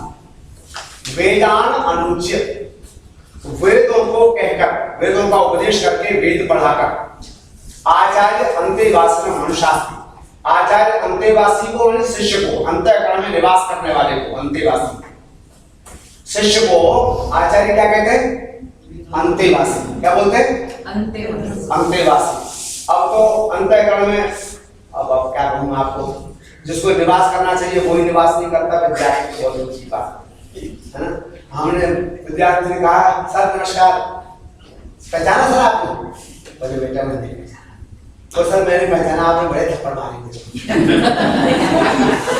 विद्यार्थी को ये याद है चाचा अपना समाज है ना। विद्यार्थी अध्यापक को जानता है और ना अध्यापक विद्यार्थी को जानता है। कौन किसका अंतःकरण किसका वास, ऐसी स्थिति में कौन आचार्य का ज्ञान तो किसके जाएगा। वहां ये होता था कि विद्यार्थी स्कूल में पैदा हुआ, उसका माताजी कौन है, उसका पिताजी कौन है, उसका संस्कार क्या है, कितना बल देना है, ताकि जो संस्कार में से देना चाहता हूँ उसको देने के लिए मुझे कितनी इसकी साथ निकटता बरतनी है। शक्ति की बात नहीं कर रहा, निकटता बरतनी है। और उस बच्चे को अपने गर्भ में जैसे मां धारण करती है और उसकी रक्षा करती है, ऐसे आचार्य अंतेवासनम अनुशास्त्री अंतःकरण में उसे बसाता है। आचार्य गर्भवंत ब्रह्मचारी, ब्रह्मचारी को अपने गर्भ में धारण करता है, ऐसे मानो। तो ऐसे अंतेवासी को अनुशासन देता है, उपदेश देता है। कब? जब वो पढ़ लिख करके बाहर जाता है। तो पता नहीं कल के अगले व्याख्यान में कौन आवेगा कौन नहीं आवेगा, मैं आज ही दीक्षांत भाषण करता। सत्यम वद, गृहस्थ में जानते समय आपको अपना बिजनेस करना है, व्यापार करना है, सर्विस करना है, कारोबार करना है, तो आपके सामने 2 रास्ते आएंगे। एक झूठ का रास्ता आएगा और एक सत्य का रास्ता आएगा। ये पक्की बात है नहीं जी। हर एक व्यक्ति के जीवन में, चाहे वो एडमिनिस्ट्रेशन में हो, चाहे वो व्यापार में हो, कारोबार में हो। हमारे यहाँ तो सब्जी वाला कह देता है, बोले साहब कैसे दे रहा भाई उसका सरसों का साग, बोले गुरु जी 40 रुपए किलो, बहुत महंगा। हमारे गाँव में 5 रुपए किलो मिलता है। तो बोले साहब गाँव से आता है मिलता है तो तू 20 ले दे। बोले जी 30 तो मेरे को पढ़ाएंगे, तो कितने का देगा? बोले 30 का दे दूंगा। वो 30 का क्यों दे रहा है? बोले मैं घाटे में दे दूंगा आपको। उनका हमने लेना चाहता, घाटा दे रहा क्यों करवा? तो लगा है घाटा नहीं है तो दे लो आप, मैं फायदा तो मैंने 7 निकाल लिया। वो जानता है कि मैं झूठ बोल रहा हूँ, है ना, लेकिन मुनाफे के लिए। तो कहते हैं ब्रह्मचारी तू गृहस्थ में जा रहा है, समावर्तन संस्कार हो रहा है, तो एक बात ध्यान रखना, 2 रास्ते आएंगे, श्रेष्ठ प्रेष्ठ मनुष्य वेतन। तम संपरित विपरीत धीरा, तुमको उसमें से एक का चयन करना है, और वो कौन सा चयन करना है? सत्यम वद, सच बोलना। सच बोलने के बड़े फायदे होंगे। एक बार मेरा देखो, उन दुकानों की बिक्री कभी नहीं गिरती जहां लिखा होता है केवल एक दाम, यहाँ सौदा न करें। इस मुझे याद है एमडीएक्स वाला ना, क्या नाम का, मार्शल हर्षा, आज से करीब 30 साल पुरानी बात है। मैं बिल्कुल खेड़ा पुरका में आचार्य दर्शन विभाग में, तो इनसे दाम मांगने आए। अब वो इस कुर्सी पर ऐसे बैठे थे जैसे टॉयलेट में बैठते बंदे पुराने जमाने में, तो कुर्सी पर उकरू बैठे, उकरू बोलते। तो मैंने सोचा ये तो तमीज से बैठे नहीं है, बाहर खड़ा हो, बैठ जाए तभी अंदर जाऊं। मैं साइड को हो गया थोड़ा, उन्होंने मुझे देख लिया, फिर भी बैठे। अब 5 मिनट 10 मिनट कितनी देर खड़ा होगा, तो आ जाओ शास्त्री जी अंदर, तो सीधे बैठ जाओ, आप तो कभी जाओ। बोले आ जाओ, ऐसे ही आ जाओ। मैं आ गया। बोले पता नहीं ऐसे क्यों बैठे, तो क्यों बैठे हो? बोले मैं अपने गरीबी याद करता, जब मैं मसाला कूटता था तो ऐसे बैठता था। अब ये मेरे 50 करीब 200-300 मैनेजर हैं। इन मैनेजरों का सब ये यहाँ से सब दिखाई देता है, सब ट्रांसपेरेंट है। जब ट्रांसपेरेंट सब दिखाई देता है तो कहीं ऐसा ना हो चले मैनेजरों का मैं मालिक हूँ, ये अहंकार मेरे को ना हो जाए, इसलिए मैं कैसे बैठा हूँ। वो भी मुझे देख रहे हैं और वो मुझसे सवाल पूछ रहे हैं ऐसे क्यों बैठे। तो ये कुर्सी का कहीं अहंकार न हो जाए कि 20,000, 30,000, 40,000 कुर्सी पे बैठा हूँ, इसलिए पंडित जी मैं अपने गरीबी के दिन याद, मेरी बात समझिए ना। मैंने इसलिए बात कही सत्यम धर्मम चर, धर्म का आचरण, यानी कर्तव्य के पालन के बिना, मेहनत किए बिना प्राप्ति की इच्छा। आज क्या समस्या है दुनिया में? समस्या ये है कि थोड़ी मेहनत में ज्यादा माल कैसे मिले, है ना। हमारे बच्चों की समस्या क्या है? मुझे तो याद है बहन जी से 50 साल से संबंध है, 50 वर्ष ज्यादा हो, 50 हो लगभग, इतनी हो, थोड़े कम है। हाँ, इतने वर्षों से इनके पास में आता जाता। मैं उस वक्त एक छकड़ा साइकिल, तो उस वक्त शायद 140-42 रुपए की मिलती थी, उस समय जाता था और आज भी जाता हूँ। आज मैं चाहूँ तो रोज गाड़ी यूज कर लूँ, लेकिन उस सारे समय में जीवन में कोई परिवर्तन मैंने नहीं आया। एक बात ध्यान रखी, जो प्राप्त करना है कैसे करना है? धर्म से करना है, कर्तव्य करके, मेहनत करके करना है। वो सब तुमको पता है कहाँ से है। 125 रुपए से मैंने अपना कैरियर स्टार्ट किया और वो समय भी आया जब मैंने 1 महीने का इनकम टैक्स करीब 30,000 रुपए।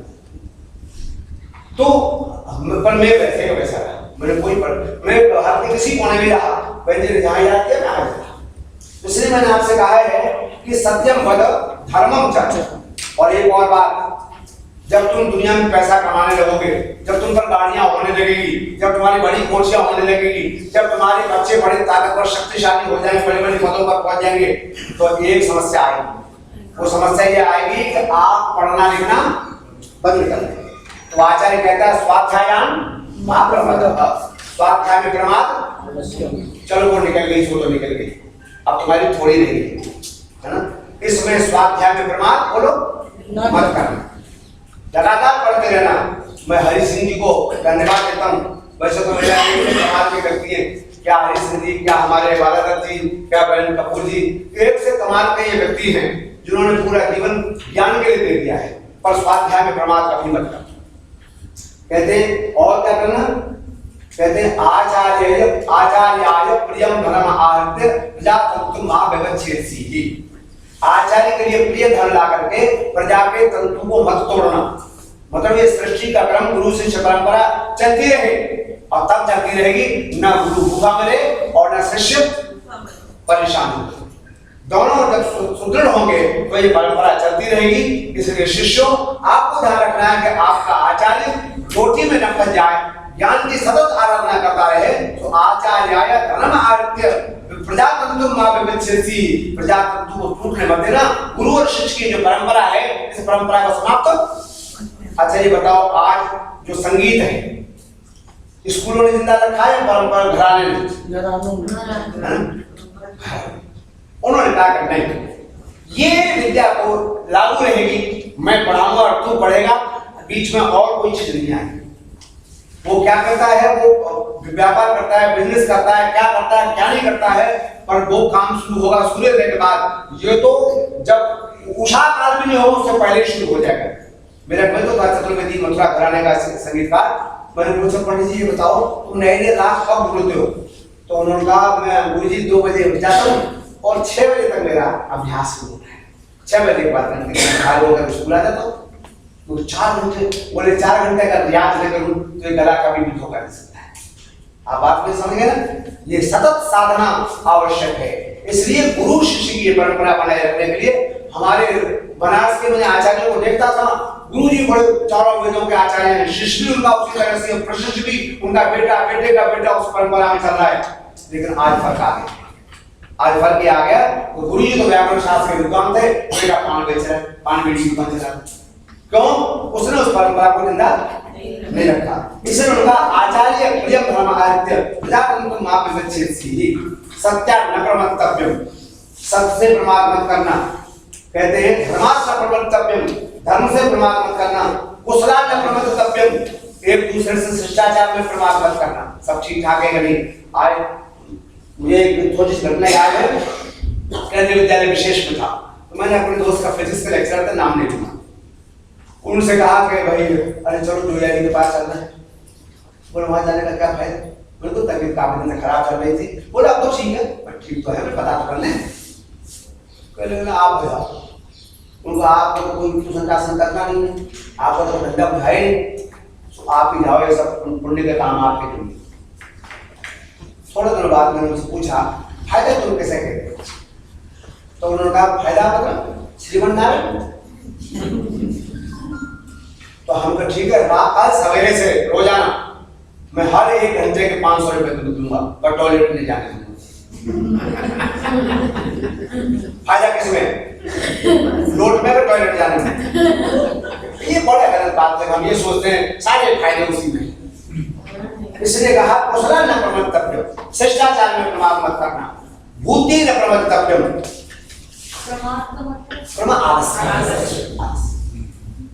भूति न प्रमत्तव्यम, ऐश्वर्य इकट्ठा करने में भी प्रमाद मत करना। स्वाध्याय प्रवचनाभ्याम न प्रमत्तव्यम, पढ़ना और प्रवचन करना ये चलते रहना चाहिए, इसमें प्रमाद मत करना। और आगे और बढ़िया उपदेश दिया जो आप लोगों को कभी कभी सुनने को मिलता है, मातृदेवो भव, पितृदेवो भव, आचार्य देवो भव, अतिथि देवो भव। ये 4 देवता तो सदा खुश रहने चाहिए। कौन कौन से? और माँ को परेशान नहीं है। अगर परेशान है तो किससे है? अपने संतान से। क्यों? इसलिए कि संतान ऐसा नहीं है कि उसकी गरीब है, कमा नहीं रही है। प्रॉब्लम ये है कि संतान तो है पर माँ को देवता नहीं। मंदिर जाएगी तो लुटिया में पानी लेके जाएगी, है ना, दूध लेके जाएंगे, पुत्र पत्रम पुष्पम फलम तोयम नैवेद्यम दीपम धूपम, है ना, ये सब करके जाएंगे ना मंदिर जाएंगे तो। और माता जी के पास जाएंगे तो और कुछ नहीं, जवान है ना जिसको भगवान ने हड्डी नहीं बनाई, ऐसा लेके जाता सर डंडा करके, क्या है ना बेटा कुछ नहीं। इसलिए कहा मातृदेवो भव, माँ को देवता मानकर जाओ उसके सामने। माँ को देवता मानकर, जैसे मंदिर में जाते हो देवता के सामने, उस तरह से खाली हाथ नहीं जाना। जब जाना है तब क्या कहना? तो उसके मुंह से निकलेगा दूधो नहाओ, वो तो आयुष्मान तेजस्वी वीरो वीरो विद्वान बलवान धर्मात्मा श्रीमान कांतिमान दीप्तिमान लक्ष्मीमान, जो तुमको चाहिए वो सब दिखाई दे रहा है। मेरे बेटे पर क्या नहीं है वो उसके मुंह से जरूर निकले, परंतु शर्त एक है, देवता अपने वरदान की वर्षा तब करेगा जब तुम देवता को देवता के रूप में, उस चेतन देवता को, इसलिए कहा आचार्य ने 33वें उपनिषद में, मातृदेवो भव, पितृदेवो भव, पिता को देवता के समान, आचार्य देवो भव, आचार्य को देवता के समान, और अतिथि देवो भव, अतिथि को देवता के समान। इस पर थोड़ा सा आप लोगों को लग रहा हो ये थोड़ा गलत है, बदल लो। लोगों टाइम के साथ चेंज हो गए। पहले तो कहते हैं अतिथि तुम कब आओगे, और अभी अतिथि तुम कब जाओगे। अगर आ भी गया कोई हमने हैं, ऐसे बात नहीं है कि आज की अतिथि की सेवा सत्कार करने वाले लोग दुनिया में मौजूद हैं, लेकिन बावजूद के मैं बता रहा हूं आपको, अतिथि नाम उसका नहीं था जो बिना सूचना के कभी भी आ गया। जो बिना सूचना के ही आता है, सूचना देकर आ ही नहीं सकता, उसका नाम अतिथि है। वो कौन है? सन्यासी, परिव्राजक। सूर्योदय होते हुए किसी भी दिशा को चल पड़ा। अब कहां सूर्यास्त होगा, कौन से गांव में, उसको पता नहीं है। तो जहां सूर्यास्त हो गया वही समझो मकाम ना, वही समझो घर अपना। वो रुक गए, चौधरी साहब के घर पहुंच गए। बोले कौन आया है? स्वामी जी आए, अतिथि आए। और जहां वो वेदों का विद्वान है, बड़ा ऊंचा अधिकारी था अपने समय का, अब उसने सबसे संन्यास ले लिया। अब सारे समाज को अपना घर बना लिया। वो जिसके घर पहुंच जाएगा वो तो भागी की बात है। इसलिए कहा अतिथि देवो भव, और कहा इसका यानी अनवद्यानि कर्माणि सानि त्वया उपास्थानि नोहि लगा। अवद्य कहते निंदा योग्य, अनवद्य कहते निंदा रहित। कुछ काम ऐसे हैं जो इनकी निंदा करते लोग, है ना। किसी लड़के ने लड़की छेड़ दी किसी, तो लोग क्या कहेंगे? उसकी क्या करेंगे? निंदा। ऐसा कोई काम मत करना जो पड़ोसी निंदा करे। समाज में आपके काम की निंदा हो जाए, ये गलती मत करना। इसलिए यानी अनवद्यानि कर्माणि तानि त्वया उपास्यानि। गुरु शिष्य को उपदेश दे रहे, बेटा तुम वो काम करना जिंदगी में जिसकी कोई निंदा न कर सके, दूसरे काम मत करना। और एक और बात कही, बोले हमारे आचरण में जो अच्छी चीजें हैं वो तुम ग्रहण करना, और जो अच्छी चीजें नहीं हो ग्रहण वो वहीं छोड़ देना। ये सारा दीक्षांत समारोह का मैंने थोड़ी सी चर्चा की, और शिक्षाध्यायी जो पहले वाली थी वो समाप्त। दीक्षांत के साथ ही साथ शॉर्ट में जल्दी सारा उतर जा रहा है। अब ब्रह्मानंद वल्ली और भृगुवल्ली को हमारे पास समय तो केवल आधा 25 मिनट ही है, केवल 3-4 मिनट में आप फ्री होकर जल्दी आ जाइए। तो जल्दी में इसमें बता लघु शंका, देव शंका सब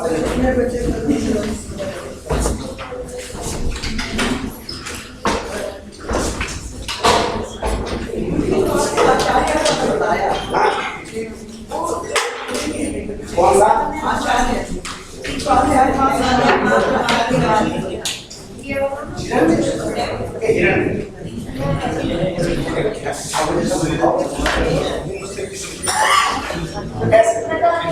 अगर देखो तो मैं आपको बता रहा हूँ क्या है।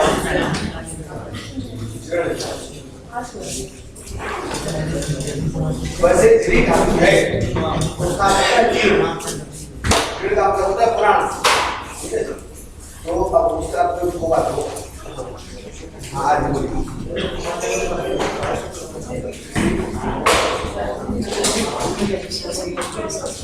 ऐसा है क्या है, लोग हैं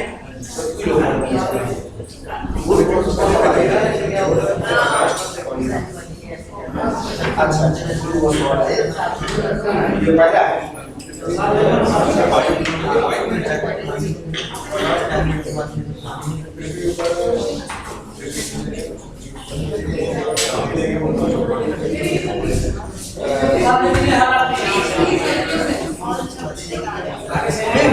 विषयों की बात है, मैं बात कर रहा हूँ, मैं बताता हूँ। ये सब कैसे बढ़ सकता है, उसको कैसे इतना बनाया है।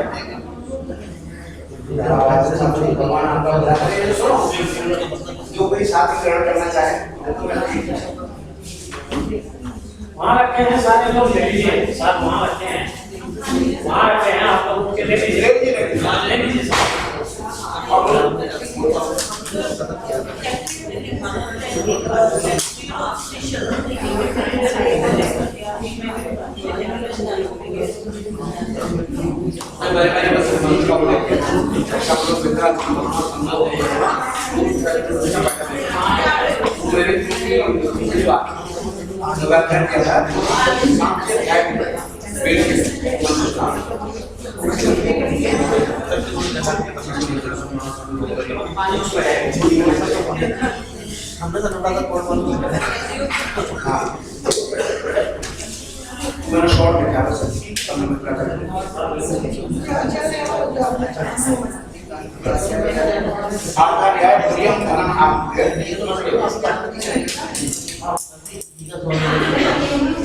आपके पास मतलब ज्ञान में करा दे अभी चल रहा है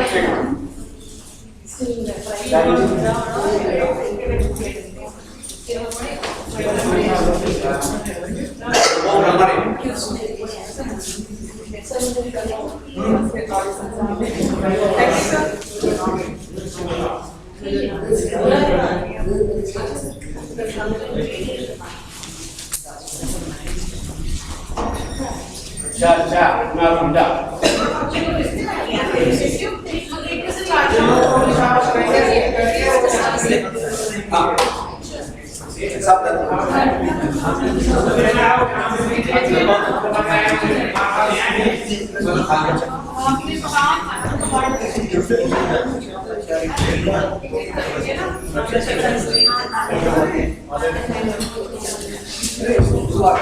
मैं भी बात से बात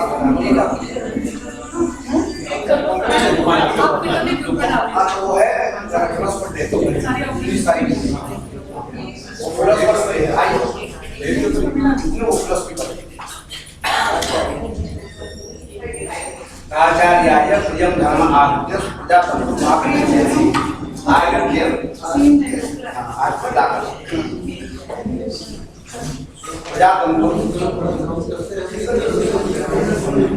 मां विलक्षेसी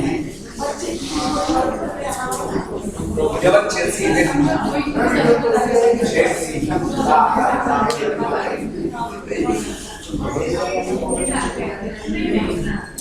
ये भगवत गीता वाले जो है वो बिल्कुल कंफर्म नहीं वेद पढ़े तो पसंद बहुत है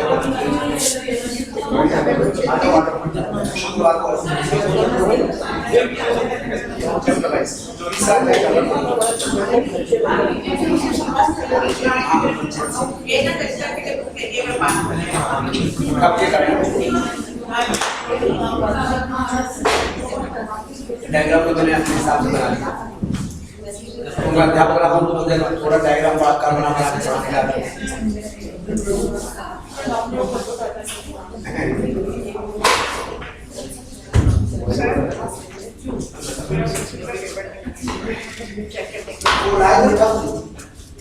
ठाकुर जी वो संसद वाला पेपर का बैठेगा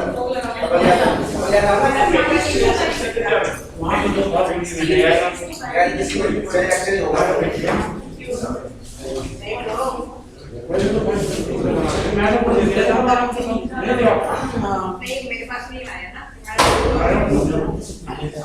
आप लोग खाते हो मैं मतलब ये बात सारा मुझसे मेरा चलेगा आप लोग चलेगा नहीं आप खाते हो मैं व्याख्यान शुरू कर दूं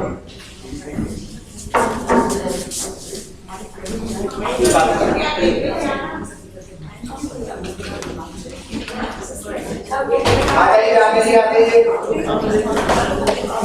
बातें का विषय पर आ जाओ और इस शिक्षा भी आपको दे देता हूं हमारे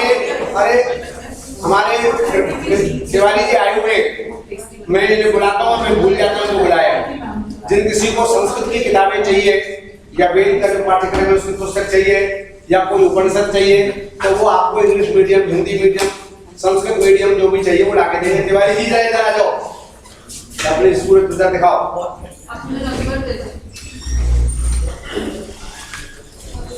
ये ब्लैक बोर्ड पर टेलीफोन नंबर लिखो नंबर बोलो बोर्ड से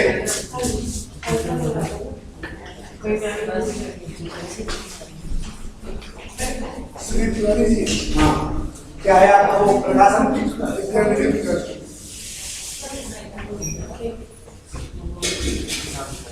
मेरी पुस्तक कब दे रही है बताओ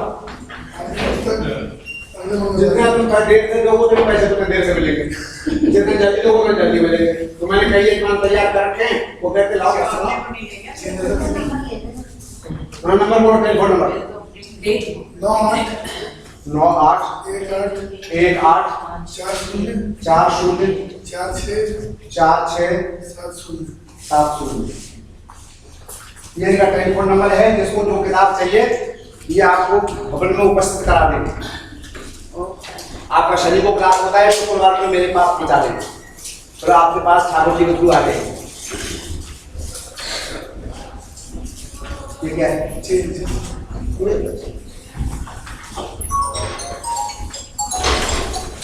किसी 500 का चेंज होता दे दो,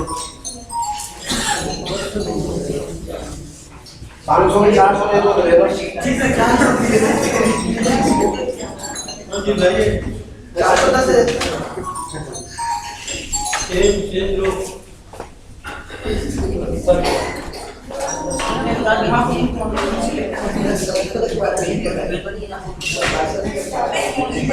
आप तो रेगुलर आती हो पांडे जी, आप तो रेगुलर आती हो, आप तो जो कहोगे मैडम आप मेरे बात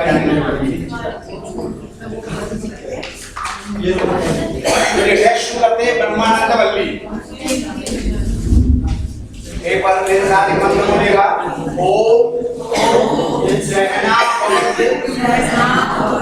सहनौ भुनक्तु सह वीर्यं करवावहै तेजस्विनावधीतमस्तु मा विद्विषावहै। ये गुरु और शिष्य जब ज्ञानार्जन करते हैं तो इस मंत्र को बोलते हैं, सहना भवतु सहनौ भुनक्तु सह वीर्यं करवावहै तेजस्विनावधीतमस्तु मा विद्विषावहै। व्याख्या किए बिना केवल अनुवाद कर देता हूं।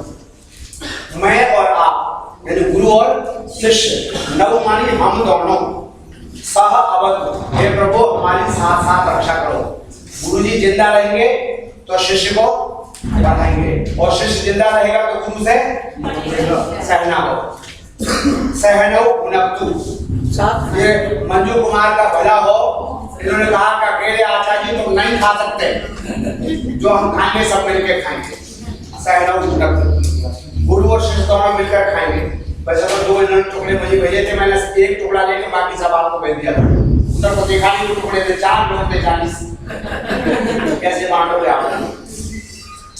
सह वीर्यं करवावहै, और हम पराक्रम को एक साथ धारण करें, गुरु शिष्य दोनों पराक्रमी हों। तेजस्विनौ अधीतमस्तु, हम तेजस्वी होकर के अध्ययन करें। मां विद्विषावहै, गुरु और शिष्य कभी परस्पर द्वेष नहीं करते। आज शिक्षा का ह्रास केवल इस वजह से है कि बहुत बार हमें गुरु और शिष्य में भी द्वेष दिखाई। पीएचडी में रजिस्ट्रेशन करवा लिया, अब कैसे इसको ठगा जाए ये स्वयं गाइड सोच रहा है, तो गुरु शिष्य भी सोच रहा है कैसे तुझे ठिकाने लगाऊंगा, कौन कौन सी कंप्लेंट लगे हाथ पकड़वाऊंगा, फिर तो उसका प्रयोग हो रहा है, ये जो हस्ताक्षर होता है आजकल वाला।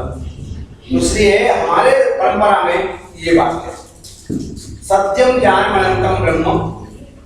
वो ब्रह्म जो है सत्य रूप है, ज्ञान रूप है और अनंत है। जो वेद निहितम गुहायां परमे व्योमन सो अश्नुते सर्वान कामान सह ब्रह्मणा विपश्चिते। जो वेद में निहित ज्ञान है, वेद की गुहा में निहित ज्ञान है, वेद के मंत्र को गुहा कहा है।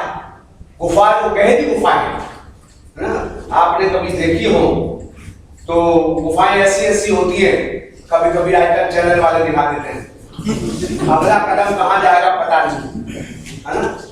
तो वेद की जो मंत्र है वो क्या है, गुहा है। उसमें कौन कौन सा रहस्य छिपा हुआ है वो तो ऋषियों ने खोज के रखा है, हम तो खोजे वो भी खो रहे हैं। तो इसलिए कहा तो वेदम निहितम गुहायां परमे व्योमन, उसमें वो जो है सो अश्नुते सर्वान कामान सह, वह शिष्य उसको अश्नुते माने प्राप्त करता है अपने कामनाओं के साथ। कहते हैं जो विपक्ष माने विद्वान ब्राह्मण है उसकी सेवा करता है।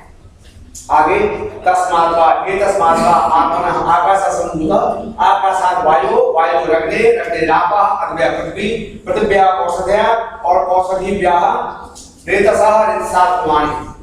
ये सृष्टि का एक क्रम 33 उपनिषद में रखा गया है। तस्माद्वा एतस्माद्वा आत्मनः आकाश संभूत, उस परमात्मा से, तस्मात् एतस्माद्वा आत्मनः, उस आत्मा से आकाश पैदा हुआ। संसार का जो परमाणु है विज्ञान के हिसाब से, तो मैं न्याय वैशेषिक का विद्यार्थी हूं तो उसे हम परमाणु कहते हैं। वो परमाणु किसमें रहता है, आकाश में रहता है। आकाशात वायु, उसमें गति पैदा करता है कौन, वायु। वायु अग्नि है, और परमाणु और वायु मिलकर के आकाश में अग्नि पैदा करते हैं।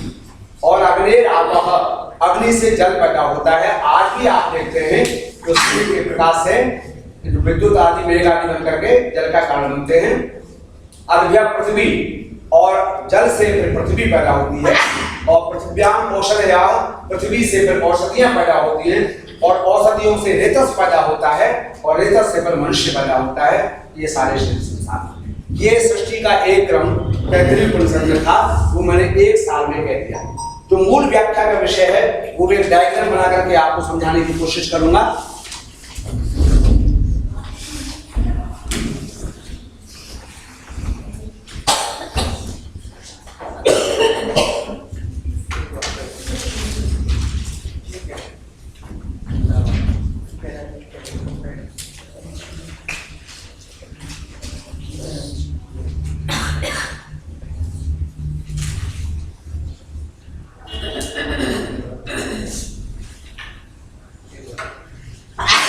अन्नमय, प्राणमय, मनोमय,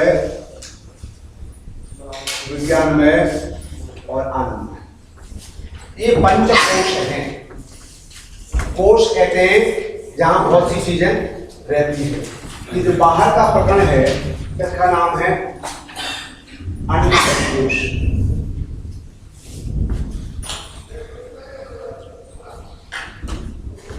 ये जो शरीर है हमारा, इसका नाम क्या है? ये स्थूल शरीर का बाहर का भाग है, उसका नाम क्या है? अन्नमय कोश। क्योंकि इसको अन्न चाहिए। 1-1.5 घंटे लेक्चर दिया तो आप लोगों की इच्छा हुई तो थोड़ा अन्न हो जाए। ये हमारी जो अन्नपूर्णाएं हैं, मंजू कुमार जी ने सब अन्नमय कोश की पूर्ति की, सब आनंद से कल बैठ गए। अन्नमय कोश। इसके बाद ये है प्राणमय कोश।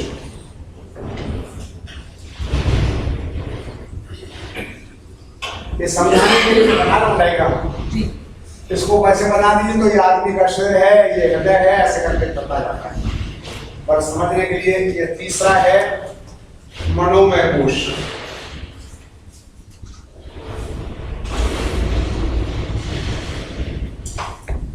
और ये चौथा है विज्ञानमय कोश। अब ये क्या है मैं अभी बताता हूं। और फिर ये है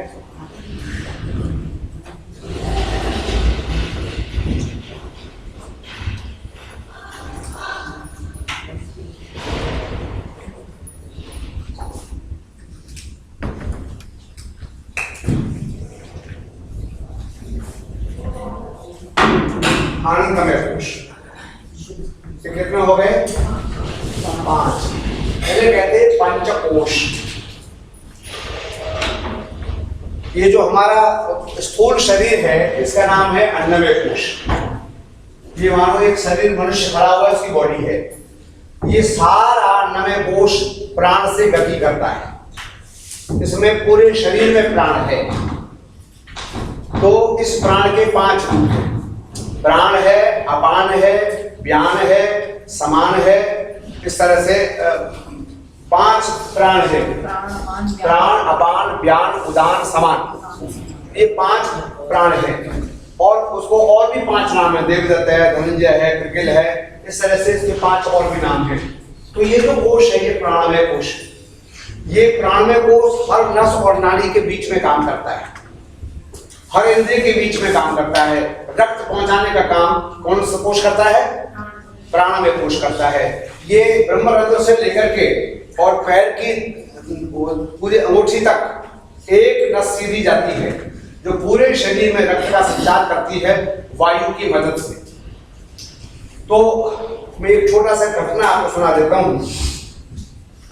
दूसरे उपनिषद की है लेकिन इसमें सहायक है। एक बार सारे देवताओं में बहस चढ़ गई, संघर्ष हो, और इस बात पर संघर्ष हो गया कि अहम श्रेष्ठ, अहम श्रेष्ठ, मैं श्रेष्ठ हूं, मैं श्रेष्ठ हूं। जिसमें जो ज्ञानेंद्रियां हैं इनको भी हम देवता कहते हैं। तो चक्षु देव ने कहा अहम श्रेष्ठ, तो कर्णदेव ने कहा अहम श्रेष्ठ, तो नासिका देव ने कहा अहम श्रेष्ठ। ऐसे सब देवताओं ने अपने अपने श्रेष्ठता की बात की। मन ने कहा अहम श्रेष्ठ। तो पहुंच गए साहब, प्राण ने कहा अहम श्रेष्ठ। तो बृहस्पति से कहने लगे गुरु जी आप ही बता दो हम सब में श्रेष्ठ कौन है। तो उन्होंने कहा बृहस्पति ने, देखो सीधी सी बात है, इस दुनिया में सबसे बड़ा और सबसे श्रेष्ठ वो है जिसके बिना गुजारा ना चले। और आप ऐसा करो, शरीर से एक एक देवता निकल जाओ एक एक साल के लिए, और फिर शरीर किसके बिना चलता है कैसे मुझे पता चल जाएगा। तो आंख चली गई, एक साल के लिए आंख, दोनों आंखें चली गई, लौट कर आई और उन्होंने पूछा तो भाई जी आप कैसे जिए। तो उन्होंने कहा जैसे अंधा जीता है, अंधा मरता तो नहीं ना, वो भी जीता है, हाँ थोड़ी कठिनाई जरूर होती है, परंतु उन्होंने कहा जैसे अंधा जीता वैसे जी। फिर कान चले गए, कान कर्णदेव चले गए। जब कर्णदेव लौट कर आए एक साल बाद तो पूछा भाई कैसे जिए, बोले जैसे बहरा जीता है। फिर जवान चली गई, बोले वाणी से पूछा, वाणीनाथ ने पूछा कैसे जिए, बोले जैसे गूंगा जीता है। फिर मन चला गया, तो मन ने पूछा मेरे बिना कैसे जिए, बोले जैसे बच्चा जीता है। तो बोले अच्छा। तो प्राण कह लगे तुम सबके बिना ये जी सके, भैया सारे देवताओं के बिना काम चल गया, अब हम चलते।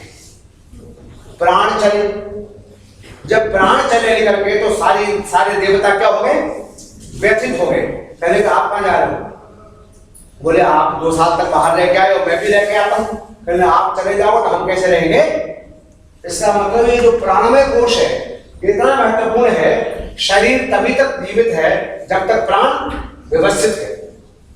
ये जो रामदेव नाम का जीव है ना, ये बड़ा उलझा हुआ है, उससे बड़ा बिजनेसमैन दुनिया में कोई नहीं। तो इसने क्या पकड़ा, प्राण पकड़ा, कुछ करना नहीं है, समझे, भौंकनी चलानी है, और उसके चलाने से आपके शरीर की तमाम समस्याएं अपने आप दूर हो जाएंगी। तो प्राण से तो सब कुछ है, सारी इंद्रियां उसी से व्यवस्थित है। तो उसने प्राण को पकड़ लिया और प्राण पकड़ते पकड़ते सबके प्राण हर लिए। हरे नहीं है, मतलब कोई बुरा मत मानना, ऐसे एक बार मैं व्यंग कर रहा था अयोध्या की बात, तो उनका कोई ज्यादा गहरा भक्त था, वो जब मुझे अकेला देखा कमरे में तो आ गए, बोले ये बताओ आप रामदेव बाबा क्या समझते हो। मैं तो बहुत बड़ा महात्मा समझता। बोले तुम व्याख्यान में मजाक उड़ा रहे थे, उसका क्या होगा। मैं आप तो उड़ गई छोड़ गई, अब क्या रखा है, पकड़ेगा। बोले आज रात को 7 साल होगा आपके साथ। किसके साथ, बोले मेरे साथ। मैं तो हिंगा लेना कमरे नहीं, वहां तो हार गया तो बेइज्जती हो जाएगी, यहाँ हम दोनों में से कोई हार गया बताएंगे नहीं। खैर वो बहुत गुस्सा किया और रात को अपना मुझे बिस्तर बिठा के चला गया, और मंत्री प्रधान से कह गए या तो भाषण करवाओ या मेरा करवाओ। तो मंत्री प्रधान ने कहा ये तो दूर से आने का होगा, ही तुम्हारी बात करें। तो ये प्राण इतनी महत्वपूर्ण चीज है, अगर इसके रहस्य को कोई समझ ले तो जीवन के रहस्य को समझ लिया। तो प्राणमय कोश, और फिर क्या है, ये सारे कोश अन्नमय और प्राणमय जो है वो मन की गति। जैसे ये बात मन समझ ले कि मुझे ये करना है, मुझे प्रातःकाल ब्रह्म मुहूर्त में उठना है, और मन ने सोचा आज तो संडे है, भगवान ने जब सृष्टि बनाई तो संडे को आराम करा था, तो भी आराम कर ले।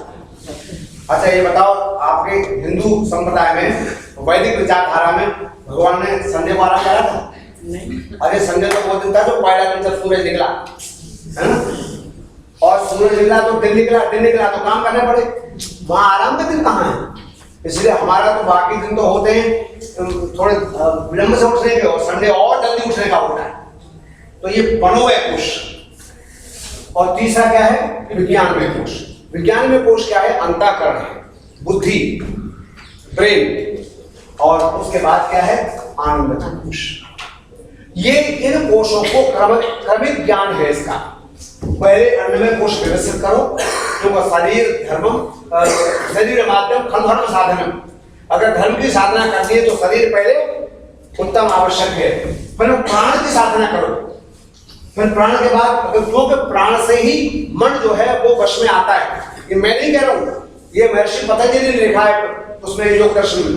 क्या लिखा, प्रच्छादन विधानाभ्याम व प्राणस्य। मन को वश में करने का एक उपाय जो है प्रच्छादन और विधान भी है। इस पर वैसे बहुत बढ़िया कथानक मुझे आ रहा है, लेकिन ये टाइम कह रहा है कथानक बताने में नहीं सुना। सुना उसमें 4-5 मिनट लग जाए काम में, टाइम बहुत कम है। वो ऐसा हुआ, तो राजा जनक जो है व्याख्यान दे रहे थे सभा में, तो राजा जनक ने कहा कि देखो उपदेश करेंगे, उनका नाम था विदेह। तो देह की चर्चा कम करते थे, आत्मा की चर्चा ज्यादा करते थे। तो कहने लगे मन को वश में करने का ये उपाय है, वो उपाय, तमाम उपदेश करते थे। तो बाबा खड़ा हो गया 80 साल का, कहने लगे जनक जी हम तो बाबा होकर के आप तक हमारा संध्या मानने लगा, तुम कह रहे हो मन को यूं वश में करें, नहीं वश में कर सकते, मन में किसी के वश में नहीं होता। तो राजा जनक ने क्या किया, लॉन में खड़ा हुआ पेड़ था, उसकी कॉली भर ली। तो बोले अरे महाराज ने क्या हुआ, बोले स्वामी जी आके छुड़ाओ मुझे, पेड़ ने पकड़ लिया। तो वो कहने लगे पेड़ कहीं आदमी को पकड़ सकता है, वैसे तो विज्ञान में आकर ऐसे पेड़ की निकाली है तो आदमी को पकड़ लेते हैं, पर जनक जी के सभा में ऐसा कोई पेड़ नहीं था। तब उन्होंने कहा देखो वृक्ष होता है जड़ और आदमी होता है चेतन। तो जड़ वृक्ष जो है चेतन पुरुष को पकड़ेगा नहीं, आप छोड़ दो तो छूट जाओगे। बोले नहीं, तुम्हारे सवाल करते ही पकड़ लिया। तब उन्होंने बहुत समझाने की कोशिश की, समझ में नहीं आया। बाबा परेशान होकर चला गया। उन्होंने कहा मन जड़ है और आत्मा चेतन है, और चेतन आत्मा जो है वो मन पर अधिकार रखता है, ऐसा सोच के संध्या करो। वो घर चल जा ही रहते आश्रम में। आजकल बाबाओं का जो आश्रम होते हैं वो गृहस्थों से बड़े होते हैं। गृहस्थों में एक लड़की की शादी की चिंता, एक लड़के की शादी की चिंता, उसको नौकरी चाकरी की, और बाबा को तो रोज भंडारी करने की चिंता है, पता है ना आपको। तो बाबा जा रहे थे खेत में, तो बीच में चौधरी मिल गया, उसका नाम था मणिराम। उनका ये बाबा जय श्री राम। बोले जय श्री राम। बोले मैं आपकी सेवा करना चाहता हूँ। बोले क्यों? बोले इसलिए कि मैं बिना पैसा तनख्वाह नहीं लूंगा। बोले सेवा भी करेगा तनख्वाह नहीं लेगा, यार कमाल हो, ऐसा तो मैं दुनिया में आदमी देखा। बोले पर एक शर्त है। बोले क्या? बोले जब आप जो है काम नहीं बताओगे तो स्वामी जी दंडी सन्यासी थे, उनका डंडा ले लिया। बोले काम नहीं बताओ तुम्हारे खोपड़ी में डंडा मार। तो कहने लगे तो बड़ी गलत बात है, तुम सेवक हो क्या तुम मालिक हो? डंडा तो मालिक मारता, सेवक कैसे मारेगा? बोले ऐसा भी सेवक कोई नहीं होता, तनख्वाह एक न ले, काम 24 घंटे करे। तो बोले हाँ चलो काम के तो कोई कमी नहीं, चलो पहुंच गए। उन्होंने कहा कि भाई काम बताओ। बोले 2 मिनट ठहर जाए, संध्या कर ले। वो ठहरना, उसने डंडा उठाया, बाबा आ गया, मैं पीछे पीछे दौड़ते गए। कुलभूषण जी मिल गए रास्ते में। उन्होंने कहा क्या कर रहे हो भाई? मणिराम बोले बाबा से हमारी शर्त तय हुई, आप बीच में नहीं बोलो। क्या? बोले काम नहीं बताएंगे तो डंडा। तो बोले ठीक है भैया, एक काम करो स्वामी जी, मणिराम एक बार माफ कर दे, आगे तो छूट रहती। बोले क्या करना है? बोले वहां चला जा लोहा मंडी नारायण, और वहां से 50 फुट का पाइप लेकर आ। और बोले पाइप को लेके आओ। ले आया। बोले इसको जमीन में गाड़ दे 20 फुट और 30 फुट ऊपर छोड़ दे। 20 फुट गाड़ दिया। बोले इस पर चढ़ जा। चढ़ गया, देख गिरा के गिरा तो नहीं, हाँ नहीं गिरा। तो बोले फिर नीचे उतर आया। बोले फिर आप, बोले ऊपर चढ़ गया। बोले आप फिर नीचे उतारा। बोले फिर ऊपर चढ़ जा। बोले कब तक करना है? बोले जब तक आप समझा कर तू ये कर। मतलब समझेगा ना, प्रच्छन्न विधानाभ्याम का प्राण को ऊपर नीचे करने से मन भी कंट्रोल होता है। ये मेरी बात है, पता नहीं लिख पाया। तो विज्ञान में कोश के बाद फिर आनंद में कोश है, और उसके बाद जब हमारी स्थिर हो जाती है बुद्धि, तब हम आनंद में कोश प्रभु की ओर पहुंचते हैं। तो ये जो हमारा पंचकोश का ज्ञान था, ये ब्रह्मानंद वल्ली का ज्ञान था। अंत में एक वाक्य में बात को समाप्त करता हूँ, और वो है भृगुवल्ली। वरुण ऋषि के पुत्र भृगु ने कहा कि मुझे ब्रह्मा का उपदेश दो। तब उन्होंने बड़ा अद्भुत उपदेश दिया। उन्होंने उपदेश दिया अन्नम वही ब्रह्म, मनो वही ब्रह्म, विज्ञानम वही ब्रह्म, आनंद वही ब्रह्म। एक शब्द कहा, अन्नम वही ब्रह्म, प्राण वही ब्रह्म, मनो वही ब्रह्म, विज्ञान वही ब्रह्म, आनंद वही। अब वो कहने लगे ये क्या हुआ? ये आनंद में ब्रह्म हो तो मेरी समझ में आता है, ये अन्न में ब्रह्म क्या है? तब उनका ध्यान रखना, जिसका शरीर स्वस्थ नहीं है उसका मन स्वस्थ नहीं हो सकता। कहावत है स्वस्थ शरीर में स्वस्थ मन निवास करता है। तो इसलिए पहले अन्नमय कोश को ठीक करो, उसके बाद प्राणमय कोश को ठीक करो। अगर अन्नमय कोश व्यवस्थित नहीं है तो प्राण की साधना करो, और जब प्राणमय कोश ठीक होगा तो मनोमय कोश ठीक होगा, और जब मनोमय कोश ठीक होगा तो विज्ञान में पूरा अंतःकरण पवित्र होगा, और अंतःकरण जब पवित्र होगा तब आनंदमय कोश की ओर आप बढ़ सकते। ये अंतिम चर्चा मैंने जल्दी जल्दी लपेट दी। इसका तो बहुत बड़ा प्रकरण था, अन्नम वही ब्रह्म क्या है। उन्होंने यहाँ तक लिखा है कि अन्नम न निंद्यात, अन्न की निंदा न करो, अन्न को जमीन पर नहीं गिरने दो, समाज कर रखो। हमारे इस अन्नमय कोश में बहुत कुछ छिपा है। आप केवल अपने शरीर की रक्षा नहीं करें, वहां तो लिखा है अन्नमय कोश की रक्षा करें। जितने शरीरधारी हैं प्राणी, उन सब की जीवन रक्षा बहुत जरूरी है, क्योंकि सारी सृष्टि का संतुलन सब जीवों की रक्षा में है। ध्यान रखना, मनुष्य अपनी रक्षा के लिए बाकी सबको निपटाता चला जा रहा है। सबके निपट जाने से आदमी तो अपने आप निपट जाएगा। भैया आनंद करना है तो सबके आनंद की कामना करो। धन्यवाद सर।